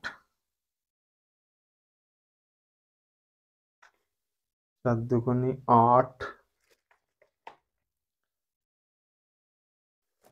4 দুগুণে 8, 40.5, 81 40.5। এবার 10 দিয়ে কাটলে 4.05 ডেসিমিটার। এটা হচ্ছে এর উচ্চতা। দেখে নিয়েছো, অঙ্কটা কিন্তু সুন্দর অঙ্ক এবং আসার মতো অঙ্ক এটা। ওকে, 6 দাগ করলাম, এরপর আমরা করব 9 দাগ।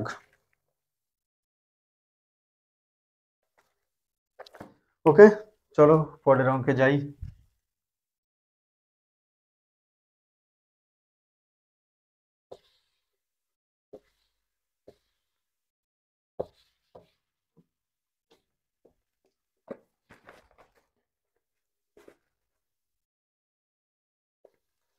এবার আমরা যে 9 দাগ অঙ্কটা করব, 9 দাগ বলছে 7 সেমি ব্যাসের একটি লম্বা গ্যাস জারে কিছু জল আছে।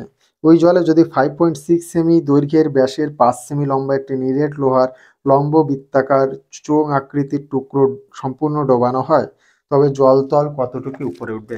দেখো, আগে কনসেপ্টটা বুঝে নাও। বলছে এরকম একটা জার, এই জারের ভিতর গ্যাস জার, এর ভিতর জল রয়েছে, ধরো এই অবধি জল রয়েছে, ধরো এই অবধি জল রয়েছে। এবার এই জলের ভিতর 7 সেমি ব্যাসের একটি লম্বা, আচ্ছা এর যে ব্যাস সেটা হচ্ছে কত, 7 সেমি, অর্থাৎ ব্যাসার্ধ আর সমান সমান 7/2 সেমি। এবার এর ভিতরে একটা কি ঢোকানো হচ্ছে, একটি লম্বা 5 সেমি লম্বা একটি নিরেট লোহার লম্ব বৃত্তাকার চোঙাকৃতির টুকরো সম্পূর্ণ ডোবানো হলো। এর ভিতরে একটা নিরেট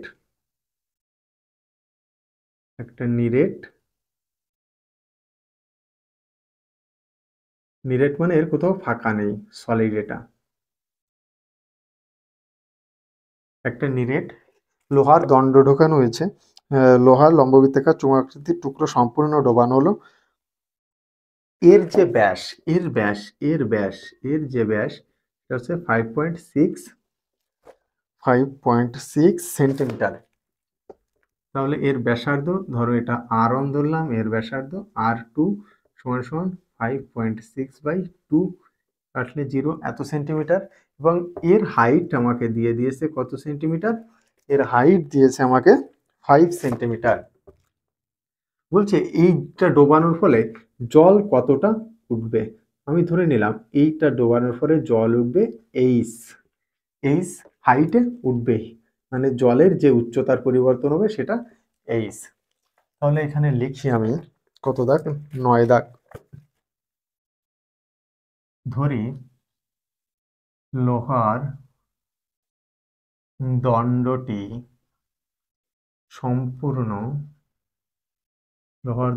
সম্পূর্ণ ডোবানোর ডোবানোর সম্পূর্ণ ডোবানোর ফলে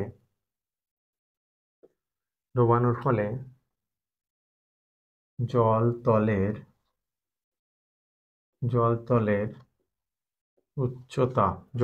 উচ্চতা এইচ পরিমাণ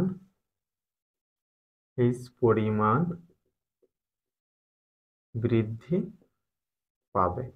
আচ্ছা, এই বৃদ্ধিটা কিভাবে হবে? দেখো, এই যে আয়তনটুকু ডিসপার্স করলাম, মানে এই আয়তনটুকু যা সরালো, সেই পরিমাণ আয়তনের জলই তো উপরে উঠবে। এই যে দণ্ডটি ঢোকার ফলে যেটুকু জল সরে গেল সাইডে, সেই জলটাই তো উপরে উঠে যাবে, কারণ এটা তো সলিড, তো আর এরকম এক্সপ্যান্ড তো করতে পারছে না, জলটাকে উপরে উঠতে হবে। তাহলে আমরা লিখতে পারি শর্ত মতে বা অ্যাকর্ডিং টু দ্য কোশ্চেন, এর যা আয়তন সেটা হচ্ছে পাই আর কত 56/20 পাই আর স্কোয়ার এইচ কত 5 ইকুয়াল টু এটার ব্যাস কত পাই 7/2 তার স্কোয়ার ইন্টু এইচ। পাই কেটে দিলাম, বা এইচটাকে, আচ্ছা 56/20 into 20 into 5 equal to 7/7/2 into 2 কালি করতে হবে ইন্টু এইচ। ওকে, এবার এইচটাকে এই পাশে রেখে বাকি সবকে বললাম বাবা এই পাশে চলে আয়। তাহলে তারা কি করছে, 56/5/20 ইন্টু 20 ইন্টু যেটা উপরে রয়েছে সেটা নিচে চলে আসবে 7/7, আর যেটা নিচে রয়েছে সেটা উপরে চলে যাবে ইকুয়াল টু এইচ।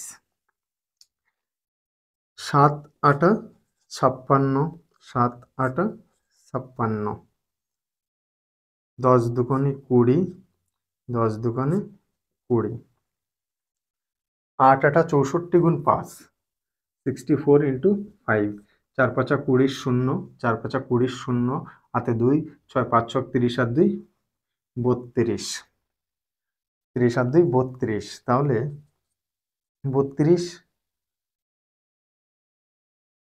8×8 = 64 গুণ 5, 320/100 ইকুয়াল টু এইচ। অ্যান্সার আসছে 3.2 centimetre, 3.2 centimetre height, 3.2 centimetre. Let me check. 3.2 centimetre. তোমরা একটু দেখে নাও, আমি একটু মার্কারে কালি ভরে নিই।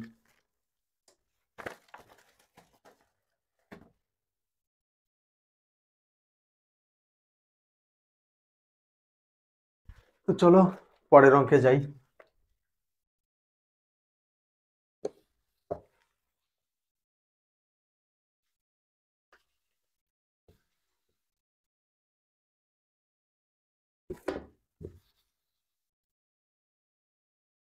এরপর আমরা যে অঙ্কটা করব সেটা হচ্ছে 10 দাগ।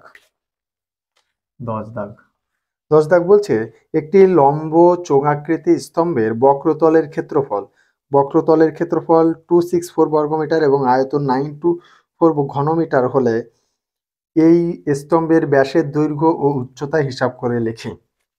ধরি ব্যাসার্ধ সমান সমান আর এবং উচ্চতা সমান এইচ। এবার অ্যাকর্ডিং টু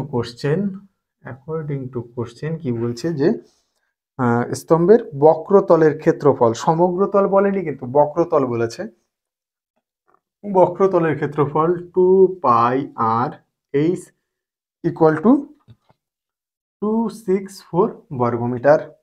তার সাথে বলেছে আয়তন কি πr²h ইকুয়াল টু 92924 ঘন মিটার। ওকে, এবার এটা হচ্ছে ইকুয়েশন 1, এটা হচ্ছে ইকুয়েশন 2, এটা আমার গিভেন আছে। ঠিক, 2/1 করে পাই, কি পাই, πr²h/2πrh ইকুয়াল টু 924/264। এইচ কপাচ পাই পাই কুপাস আর স্কোয়ার আর একটা কেটে দিলাম, তাহলে এখানে আমার থাকছে বা আর ইকুয়াল টু 924 ইন্টু 2/264। 2 দিয়েই কাটা শুরু করি। 2 অক্ষে 2, 3 দুগুণে 6, 2 দুগুণে 4। আবার 2 দিয়ে কাটে, 6 দুগুণে 12, 6 দুগুণে 12, 4 দুগুণে 8, 6 দুগুণে 12, 2 দুগুণে 4। 11 দিয়ে কাটলে 6 11 66, 4 11 44, আর হচ্ছে 11 দুগুণে 22, 6 দিয়ে কাটলে 6 7 42, দ্যাটস মিন 7 মিটার। আর আমার কত? 7 মিটার। এটা হচ্ছে ব্যাসার্ধ। অতএব ব্যাস সমান 7 ইন্টু 2 মানে 14 মিটার। আমার ব্যাস। এবার বলছে উচ্চতা হিসাব করে লিখি। উচ্চতা হিসাব করতে গেলে আমি 1 নং হতে পাই, 1 নং হতে পাই, 1 নং হতে কি পাই? কিছু তো পাই, 2 পাই আর এর মান 7, একবারে বসিয়ে দিই। 2 into 22/7 into 7 into H equal two 264। এই 7 কেটে গেল, বা এইচ ইকুয়াল টু 264/22 ইন্টু 2। 11 দিয়ে কাটলে 11 দুগুণে 22, বা 22 দিয়েই ডিরেক্ট কাটা যাচ্ছে, তো 22 অক্ষে 22, 22 দুগুণে 44, 2 6 দুগুণে 12, 6 মিটার। উচ্চতা হবে 6 মিটার। ওকে, দেখে নাও একটুখানি, পরের অঙ্কে যাব।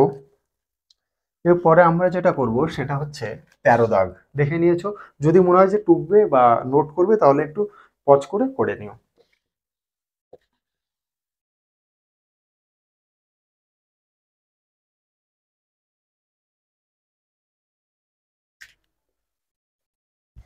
এবার আমরা করব 13 দাগ।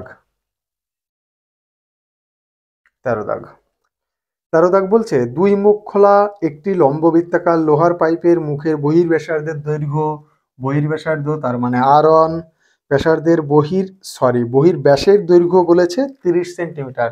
তাহলে আমার ব্যাসার্ধ হবে 30/2 মানে 15 সেন্টিমিটার। এটা হচ্ছে আমার বহির্ব্যাসার্ধের দৈর্ঘ্য। এবং অন্তর্ব্যাসের দৈর্ঘ্য সেটা আমার আর2 কত দিয়েছে? 26 সেন্টিমিটার। 26/2 equal to 13 centimetre. আমার অন্তর্ব্যাসার্ধ পেলাম।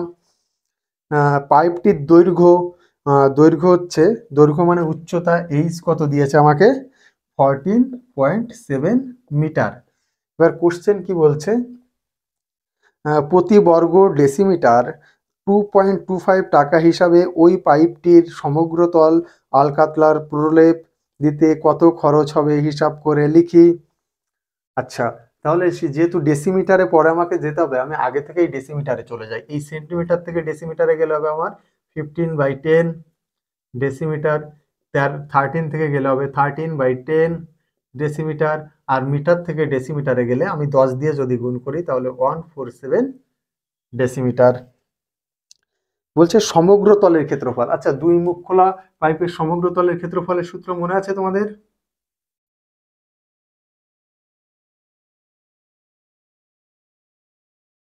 আরে यार,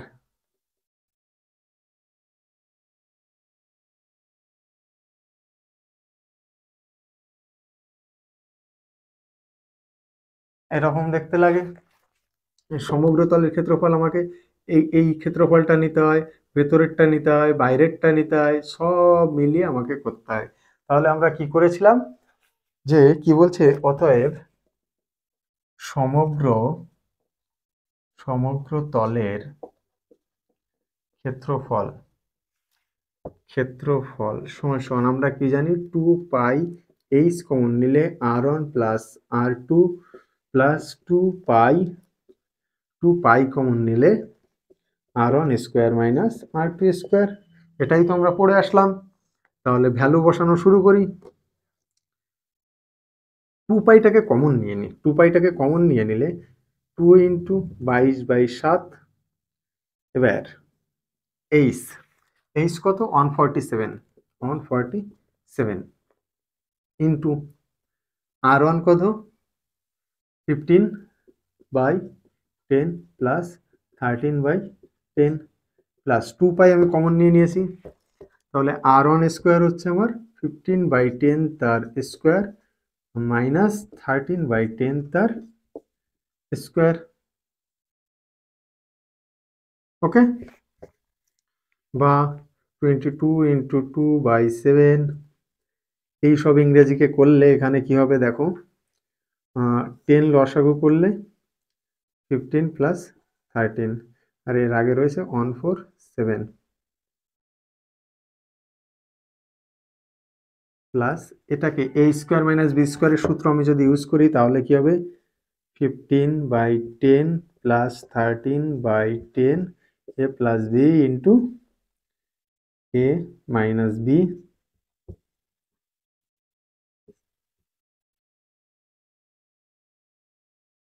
ওকে,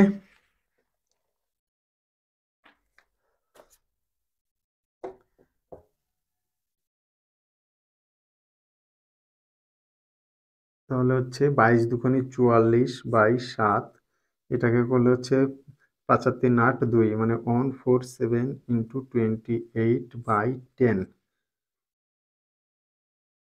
প্লাস এটাকে লসাগু করলে 10 আর হচ্ছে 28 ইন্টু লসাগু করলে 10, এখন হচ্ছে 15 থেকে 13 বাদ দিলে 2,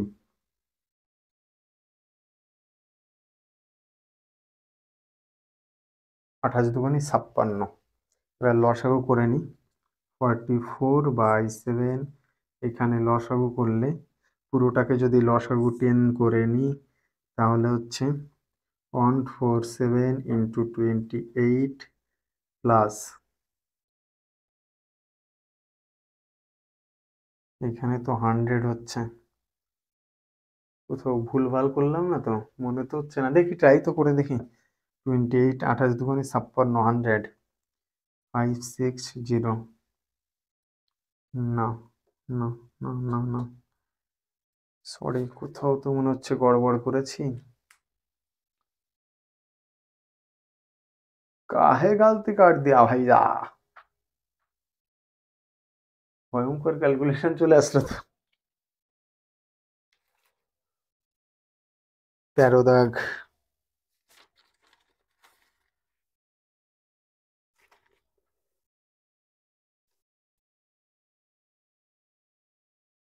ঠিক আছে, ক্যালকুলেটরে করা ছাড়া আমার কোনো উপায় নেই এই মুহূর্তে, আমি এটাকে আলাদাই লিখছি, প্লাস 100/56। ওকে, ক্যালকুলেশনটা আমি ক্যালকুলেটরে করে নিচ্ছি একটু সময় স্বল্পতার জন্য। 147 ইন্টু 28 10 4 on 1.6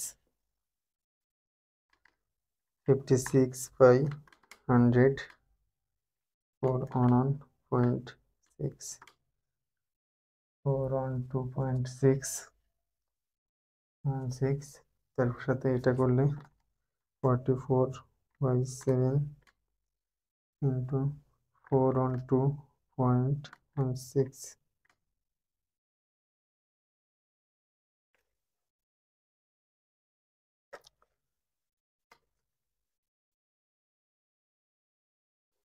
into 2.25।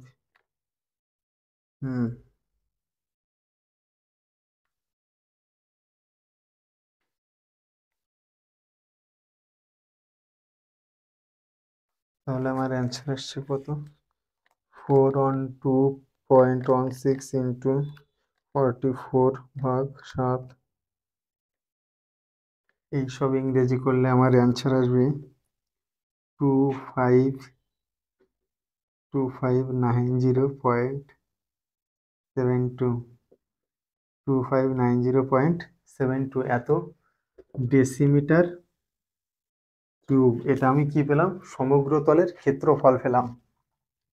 এবার সমগ্র তলের ক্ষেত্রফল যদি এই হয়, তারপরেরটা বলছে যে আমাকে কি বলছে, 9 দাগ 13 দাগ, প্রতি বর্গ ডেসিমিটার 2.25 টাকা হিসাবে ওই পাইপটির সমগ্র তলে আলকাতরার প্রলেপ দিতে কত খরচ হবে? তাহলে আমি লিখব, কিছু তো একটা লিখব, সেটা এখানটায় লিখি। অতএব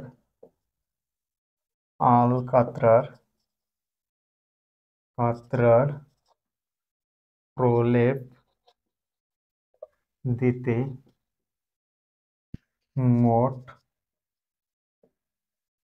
খরচ হবে, প্রতি বর্গ মিটারে যদি প্রতি বর্গ ডেসিমিটারে খরচ হয় 2.25 টাকা। তাহলে 2.25 ইন্টু 2590.72, 2590.72 ইন্টু 2.25, আনসার আসে আমার 5829.12 টাকা। একটুখানি দেখে নাও, ক্যালকুলেশনটা অনেকটা বড় এবং ঝামেলার ক্যালকুলেশন, তো একটু টাইম নিয়ে করলে আরো একটা কাজ করতে পারো তোমরা। যেমন আমি এখানে 15/10 করেছি, এটা না করে 1.5 করতে পারো, কিন্তু সেক্ষেত্রে স্কোয়ার করতে তোমাদের কষ্ট হবে। স্কোয়ার না করলে 1.5 আর 1.3 কে এই সূত্রটা ইউজ করলেও হবে, অসুবিধা নেই। অ্যাকচুয়ালি ফর্মুলা ঠিক থাকলে তুমি অঙ্ক কোনভাবে করছো দ্যাটস নট ম্যাটার, তুমি পদ্ধতি এদিক ওদিক করতেই পারো, ক্যালকুলেশন এদিক ওদিক করতেই পারো। ওকে, চলো পরের অঙ্কটায় যাই।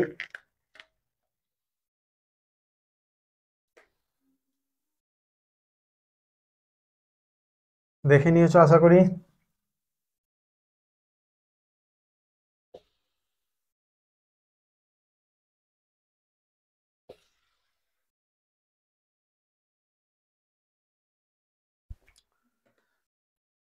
এরপর আমরা যে অঙ্কটা করব 13-র পর করব আমরা 15 দাগ। 13-র পর আমরা এখন 15 দাগ অঙ্কটা করব। 15 দাগে বলছে একটি লম্ব বৃত্তাকার চোঙের উচ্চতা উহার ব্যাসার্ধের দ্বিগুণ। আচ্ছা, 15 দাগ ধরি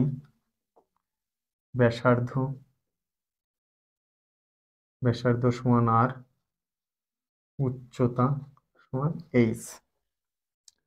এবার আমাকে বলে দিয়েছে যে চোঙের উচ্চতা উহার ব্যাসার্ধের দ্বিগুণ। প্রথম শর্ত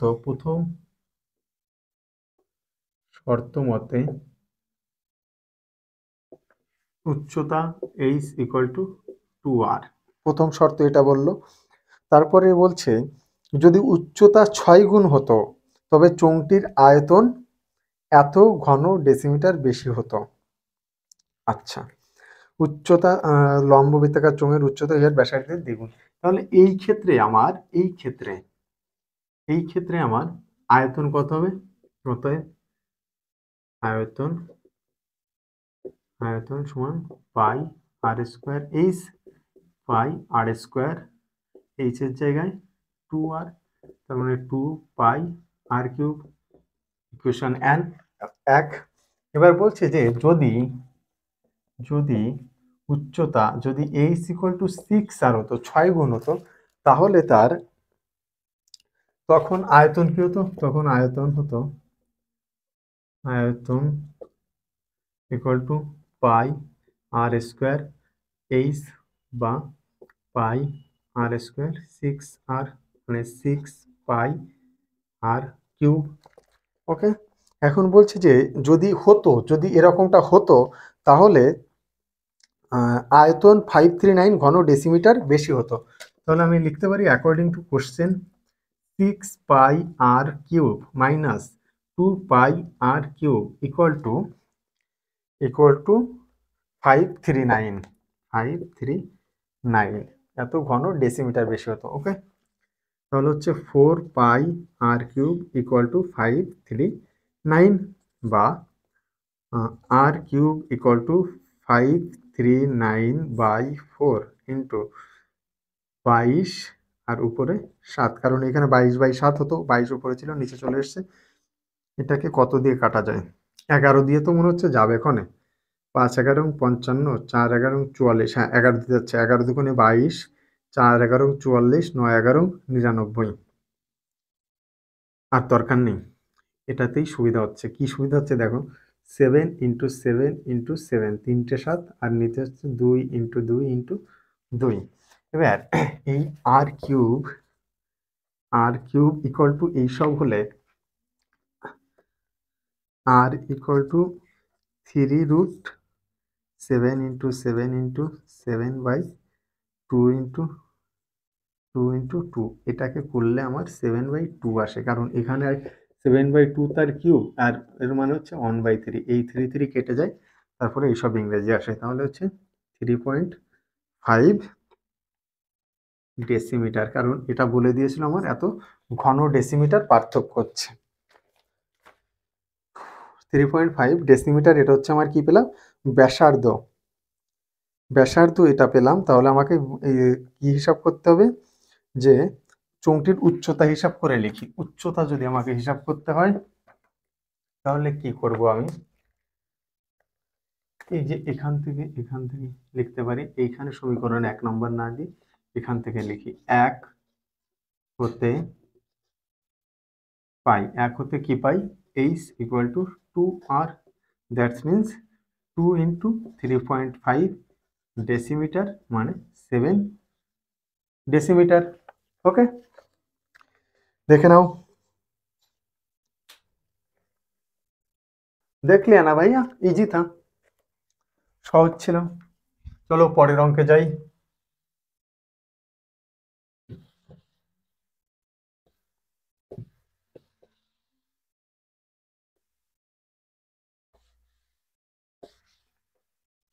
এরপর আমরা যে অঙ্কটা করব সেটা হলো 17 দাগ। 17 দাগ বলছে 17.5 সেন্টিমিটার ব্যাসের 4টি লম্ব বৃত্তাকার ঢালাই পিলারের চারিপাশে 3.5 সেমি পুরু বালি সিমেন্টের প্লাস্টার করতে হবে। ভালো কথা, করলাম। 17 দাগ বলছে 17.5 সেন্টিমিটার ব্যাসের, মানে এই একটা পাইপ বা লম্ব বৃত্তাকার চোঙ,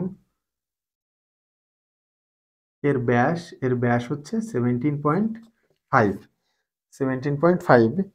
এর ব্যাসের 4টি লম্ব বৃত্তাকার ঢালাই পিলারের চারপাশে 3.5 সেন্টিমিটার পুরু বালির সিমেন্টের প্লাস্টার করতে হবে। আচ্ছা, এবার এর চারপাশে মানে এই সাইডে মানে পুরো বক্রতল বরাবর বলছে। এরকম পিলারের সংখ্যা কটা, 4টি। তাহলে আমরা লিখি, ধরি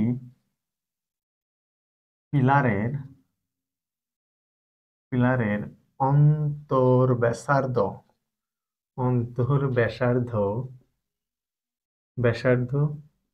r2 সমান কত, এটাই। কারণ এরপরে যখন আমি চওড়া করব, এরপরে ধরো যে 3.5 সেমি পুরু দিতে বলছে, চওড়া করার পরে আমার ওই পাইপের ব্যাসার্ধটা বেড়ে যাবে। তাহলে 17.5/2 17/5.2 সেন্টিমিটার, এটা অন্তর ব্যাসার্ধ। তাহলে বহির ব্যাসার্ধ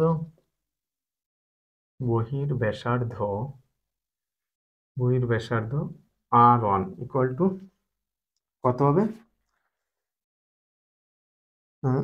চারপাশে 3.5, কোথায় গেল, 3.5 সেমি পুরু, চারপাশে 3.5, তার মানে এইখানেও 3.5, এইখানেও 3.5, তার মানে আমার টোটাল বাড়ছে কত, 7 বাড়ছে দুই পাশ মিলালে। তাহলে 17.5 + 7/2 এত সেন্টিমিটার। তাহলে 7 × 7 = 14, 24.5/2 সেন্টিমিটার। ওকে, বলছে প্রতিটি পিলার যদি 3 মিটার লম্বা হয়, প্রতিটি পিলার মানে h = 3 মিটার বলছে আমাকে লম্বা হয়, তবে কত ঘন ডেসিমিটার মশলা লাগবে হিসাব করে লিখি। তাহলে এই 3 মিটারটাকে আমি 30 ডেসিমিটার লিখতে পারি। এবার এর যে আয়তন হবে সেই পরিমাণই তো মশলা লাগবে আমার। তাহলে আমি লিখতে পারি কত ঘন ডেসিমিটার মশলা লাগবে। অতএব মশলা লাগবে কতটা, পাই r1 স্কোয়ার h - পাই r2 তার স্কোয়ার ইন্টু h। কারণ এটা হচ্ছে বাইরেরটা, ভেতরের আয়তন বাদ দিলে যে আয়তনটুকু পাওয়া যায় ওইটুকুই ওর আয়তন। এবার পাই আর এইচটাকে কমন নিলে 22/7 ইন্টু এইচ আমার কত 30, আর অন কত, আর অন এই যে 24.5/2 তার স্কোয়ার মাইনাস 17.5/2 তার স্কোয়ার, পয়েন্ট কেটে 0, পয়েন্ট কেটে 0।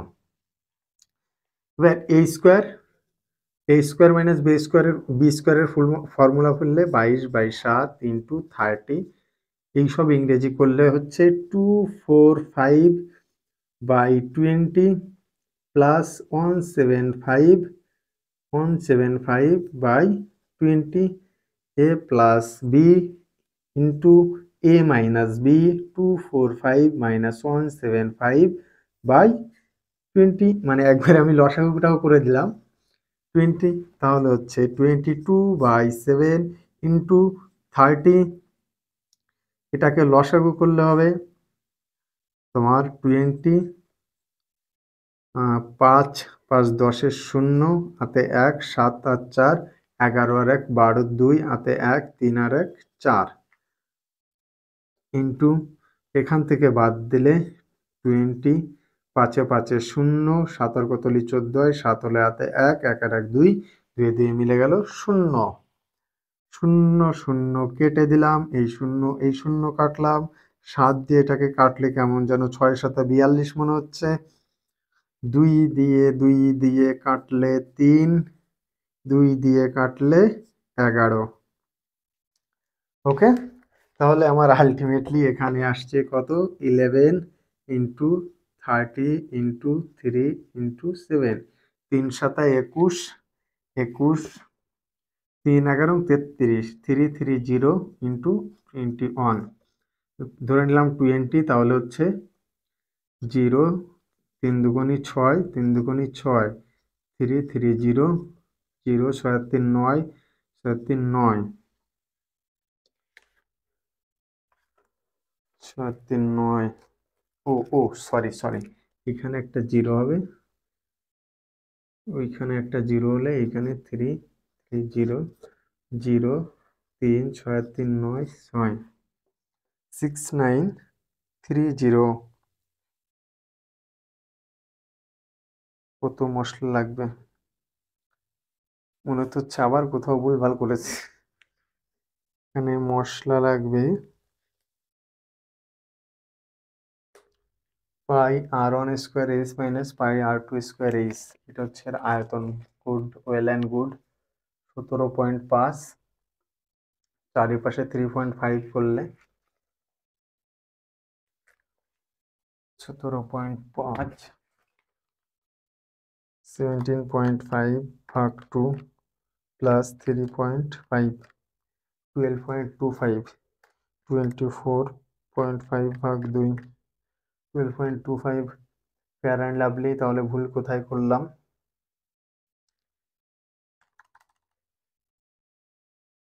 245 ভাগ 20 এর স্কোয়ার করলে হয় কত?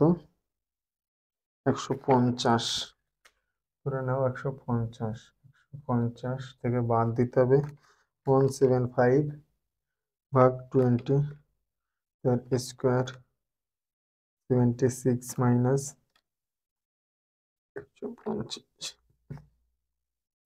73.45। ওকে,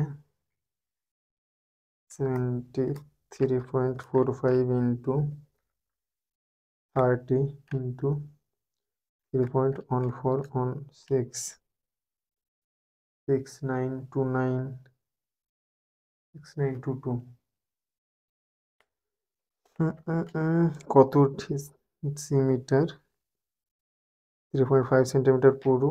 ও ও সরি আমি কোথায় যে ভুলটা করেছি, এরকম প্লার তো 4খানা লাগবে, এরকম প্লার তো 4খানা লাগবে,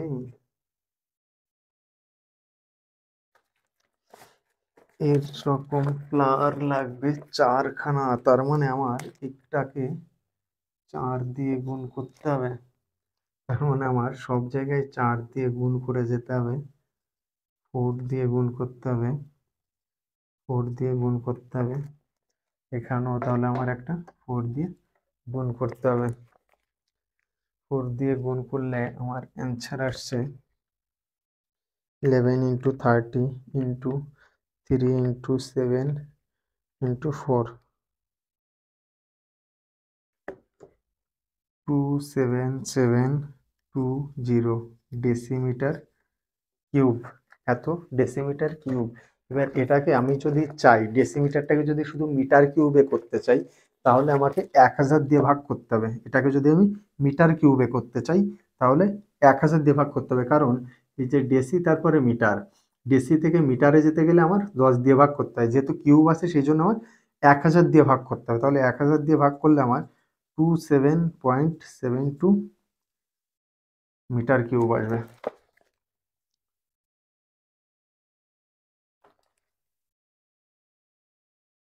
একবার একটু উত্তরটা দেখে নিই।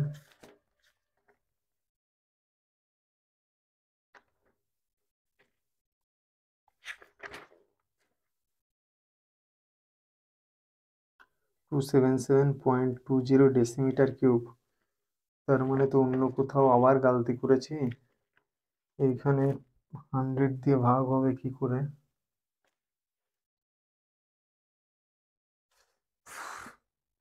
ও উফ, এ plus A square, A plus B into A minus B.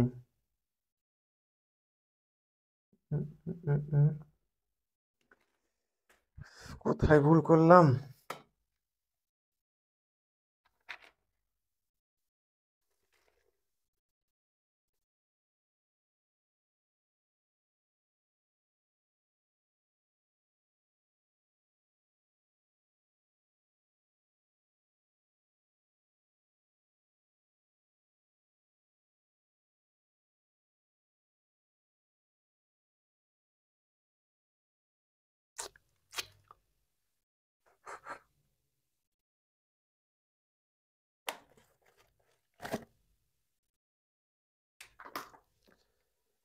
কোথাও একটা পয়েন্টে ভুল করেছি।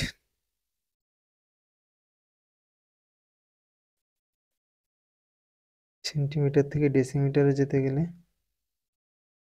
সেন্টিমিটার থেকে ডেসিমিটারে যেতে গেলে এটাকে আমি সেন্টিমিটারে রেখেছি, 30 থেকে এখানে ডেসিমিটারে এসেছিলাম, 30 থেকে এটাকে যদি আমি সেন্টিমিটারে নিই, 30 থেকে সেন্টিমিটার নিলে 300 সেন্টিমিটার হবে। তাহলে এখানে আমার হবে 300, এখানে হবে 300, এখানেও হবে 300।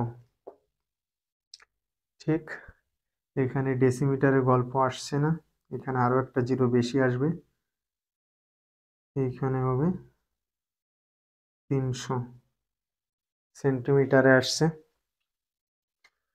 তাহলে হচ্ছে আমার 11 ইন্টু 30, 300 ইন্টু 3 ইন্টু 7 ইন্টু 4,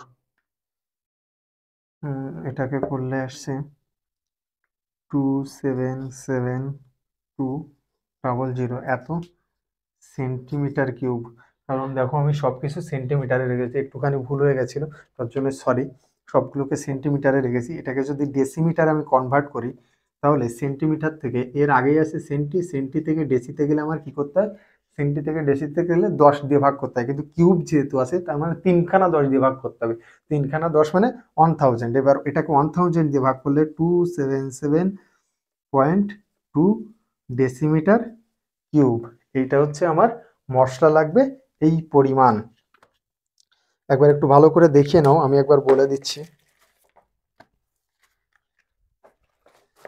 এমনি ফর্মুলা তো বুঝেছো আশা করি। অ্যাকচুয়ালি আমি ভুলটা করছিলাম এই জায়গাটায়, সবগুলোকে সেন্টিমিটারে রেখে এটাকে ডেসিমিটারে রেখেছি। তাই জন্য চেষ্টা করবে তোমরাও যখন অঙ্ক করবে এরকম ধরনের কোনো অঙ্ক ইউনিট সেম রাখার, ডেসিমিটার হলে ডেসিমিটার, সেন্টিমিটার হলে সেন্টিমিটার, মিটার হলে মিটার, এক্স ওয়াই জেড যাই হোক, কিন্তু সেম রাখার চেষ্টা করবে। এবার মশলার কতটা মশলা লাগবে সেটা হচ্ছে এর যে আয়তন হবে, এই যে ফাঁপা চোঙের যে আয়তন আমরা হিসাব করছিলাম, সেই ফাঁপা চোঙের যে আয়তন হবে সেই পরিমাণই তোমার মশলা লাগবে। সেটা আমি কি করেছি, এই যে পাই r1² এটা হচ্ছে বড়টার, আর এটা হচ্ছে ছোটটার, মানে ভেতরে যে চোঙটা রয়েছে সেটাকে বাদ দিয়েছি। এরকম কটা পিলার আছে আমার, 4খানা পিলার। সেই ক্যালকুলেশন এইসব ইংরেজি করার পরে আমার এই অ্যান্সার এসছে। ওকে, এটা ছিল 17-র 1 দাগ।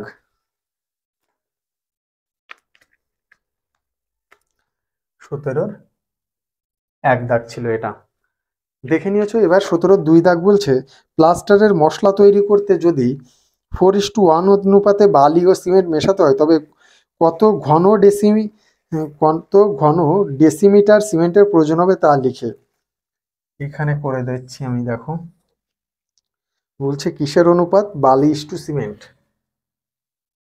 বালি ইস্টু সিমেন্ট এর অনুপাত 4:1। এবার 4:1 হলে বলছে কত ঘন ডেসিমিটার সিমেন্টের প্রয়োজন হবে, এটা 2 দাগ। অতএব সিমেন্টের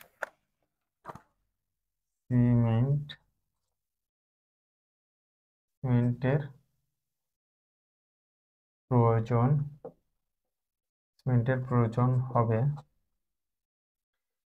1/5, কারণ 1 আর হচ্ছে টোটাল অনুপাত ইন্টু 277.2 এত ডেসিমিটার কিউব। ঠিক, 5 দিয়ে কাটাকাটি করলে কি হয় দেখো, 5 দিয়ে যদি কাটি 5 5 25,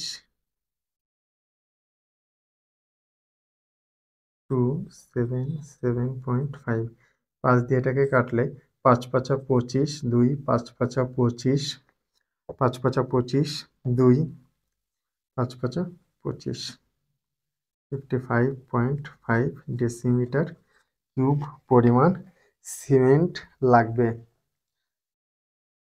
সরি, এটা 2 ছিল, এটা 2 ছিল, এটা 2 2 2। তাহলে 22 5 4 5 20, 4 5 20, 44 ডেসিমিটার কিউব সিমেন্ট লাগবে। দেখে নাও ভালো করে একটু। ওকে, চলো আজকের মতো লাস্ট অঙ্কে যাই আমরা এবার।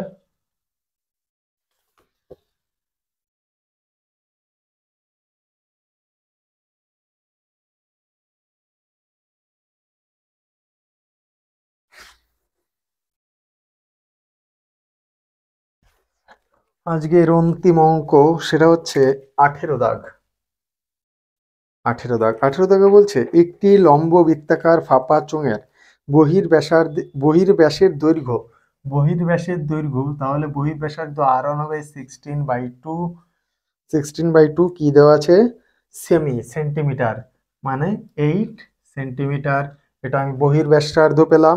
এবং অন্তর্ব্যাসের দৈর্ঘ্য 12 সেন্টিমিটার, অতএব r2 হবে আমার 12/2 সেন্টিমিটার, মানে 6 সেন্টিমিটার। ওকে, তারপর বলছে এবং চোঙটির উচ্চতা h = 36 সেন্টিমিটার। Good, sorry. এবার বলছে চোঙটিকে গলিয়ে, এই সব গল্প, এবার এটাকে গলাতে হবে, গলিয়ে 2 সেমি দৈর্ঘ্যের ব্যাস বিশিষ্ট, তার মানে যে নতুন চোঙ হবে ধরলাম তার ব্যাসার্ধ r, তাহলে 2/2 মানে 1 সেমি। বলেছে 2 সেমি ব্যাস বিশিষ্ট দৈর্ঘ্যের 6 সেমি দৈর্ঘ্যের, ব্যাস হচ্ছে 2 সেমি আর হচ্ছে 6 সেমি দৈর্ঘ্য, মানে তোমার ক্যাপিটাল এইচ ধরলাম, এই হিসাবে 6 সেমি দৈর্ঘ্যের কতগুলি নিরেট চোঙ তৈরি করা যাবে। ধরি n সংখ্যক নিরেট চোঙ তৈরি করা যাবে। ঠিক, তাহলে এটা হচ্ছে ফাঁপা, তাহলে ফাঁপা যে লম্ববৃত্তাকার চোঙ তার আয়তন, এবার আমরা ডিরেক্ট অ্যাকর্ডিং টু কোশ্চেন লিখছি, শর্ত মতে লিখছি। দেখো n ইন্টু এর আয়তন, সবগুলোর আয়তন কি হবে, পাই r²h ইকুয়াল টু এর আয়তন কি, পাই h কমন নিলে r1² - r2²। ওকে, তাহলে এন পাই পাই কেটে দিলাম, N R square H equal to, এই এইচ এর মান কত 36, আর ওয়ান স্কোয়ার কত 8 তার স্কোয়ার মাইনাস 6 তার স্কোয়ার, বা N equal to 36 into 8 8 64, 64 minus 36, ছয়ের কতলি 14 হয়, 8 আর 6 14, হাতে ছয়ের কতলি 14 হয়, 8 হলে হাতে 1, 3 আর 1 4, 4 আর কতলি 6 হয়, 2 হলে 8 আর 4 ছয়ের কতলি 14 হয়, 8 আর 6 14, 4 আর 3 আর 5 আর 1 6, ঠিক আছে। তাহলে 28 বাই আর স্কোয়ার, এখানে আর কত 1, স্কোয়ার করলে 1ই হবে, এইচ কত 6, 6 36, তাহলে 6 8 48 8 হাতে 4, 6 দোকানে 12 আর 4 16, এতগুলো নিরেট চোঙ তৈরি করা যাবে। সহজ কিন্তু খুবই ইম্পর্ট্যান্ট অঙ্ক এটা। এরকম অঙ্ক দেখা গেছে কয়েকবার এসছে, হয় এই চোঙ না হয় গোলক বা আয়তঘনক, এরকম থেকে এই ধরনের অঙ্ক দেওয়ার সম্ভাবনা প্রবল। ওকে, দেখে নিয়েছো? তো যা বলেছিলাম যে আমরা এই পরিমিতি সেকশনটা পুরো কমপ্লিট হওয়ার পরে এর এমসিকিউ এসিকিউ সবগুলোর মানে পরিমিতি যতগুলো 5খানা চ্যাপ্টার আছে 5খানা চ্যাপ্টারের এমসিকিউ এসিকিউ একবারে করে নেবো, তাতে আমাদের রিভিশন হয়ে যাবে, সাথে এমসিকিউ এসিকিউ গুলোও করা হয়ে যাবে। তো চলো,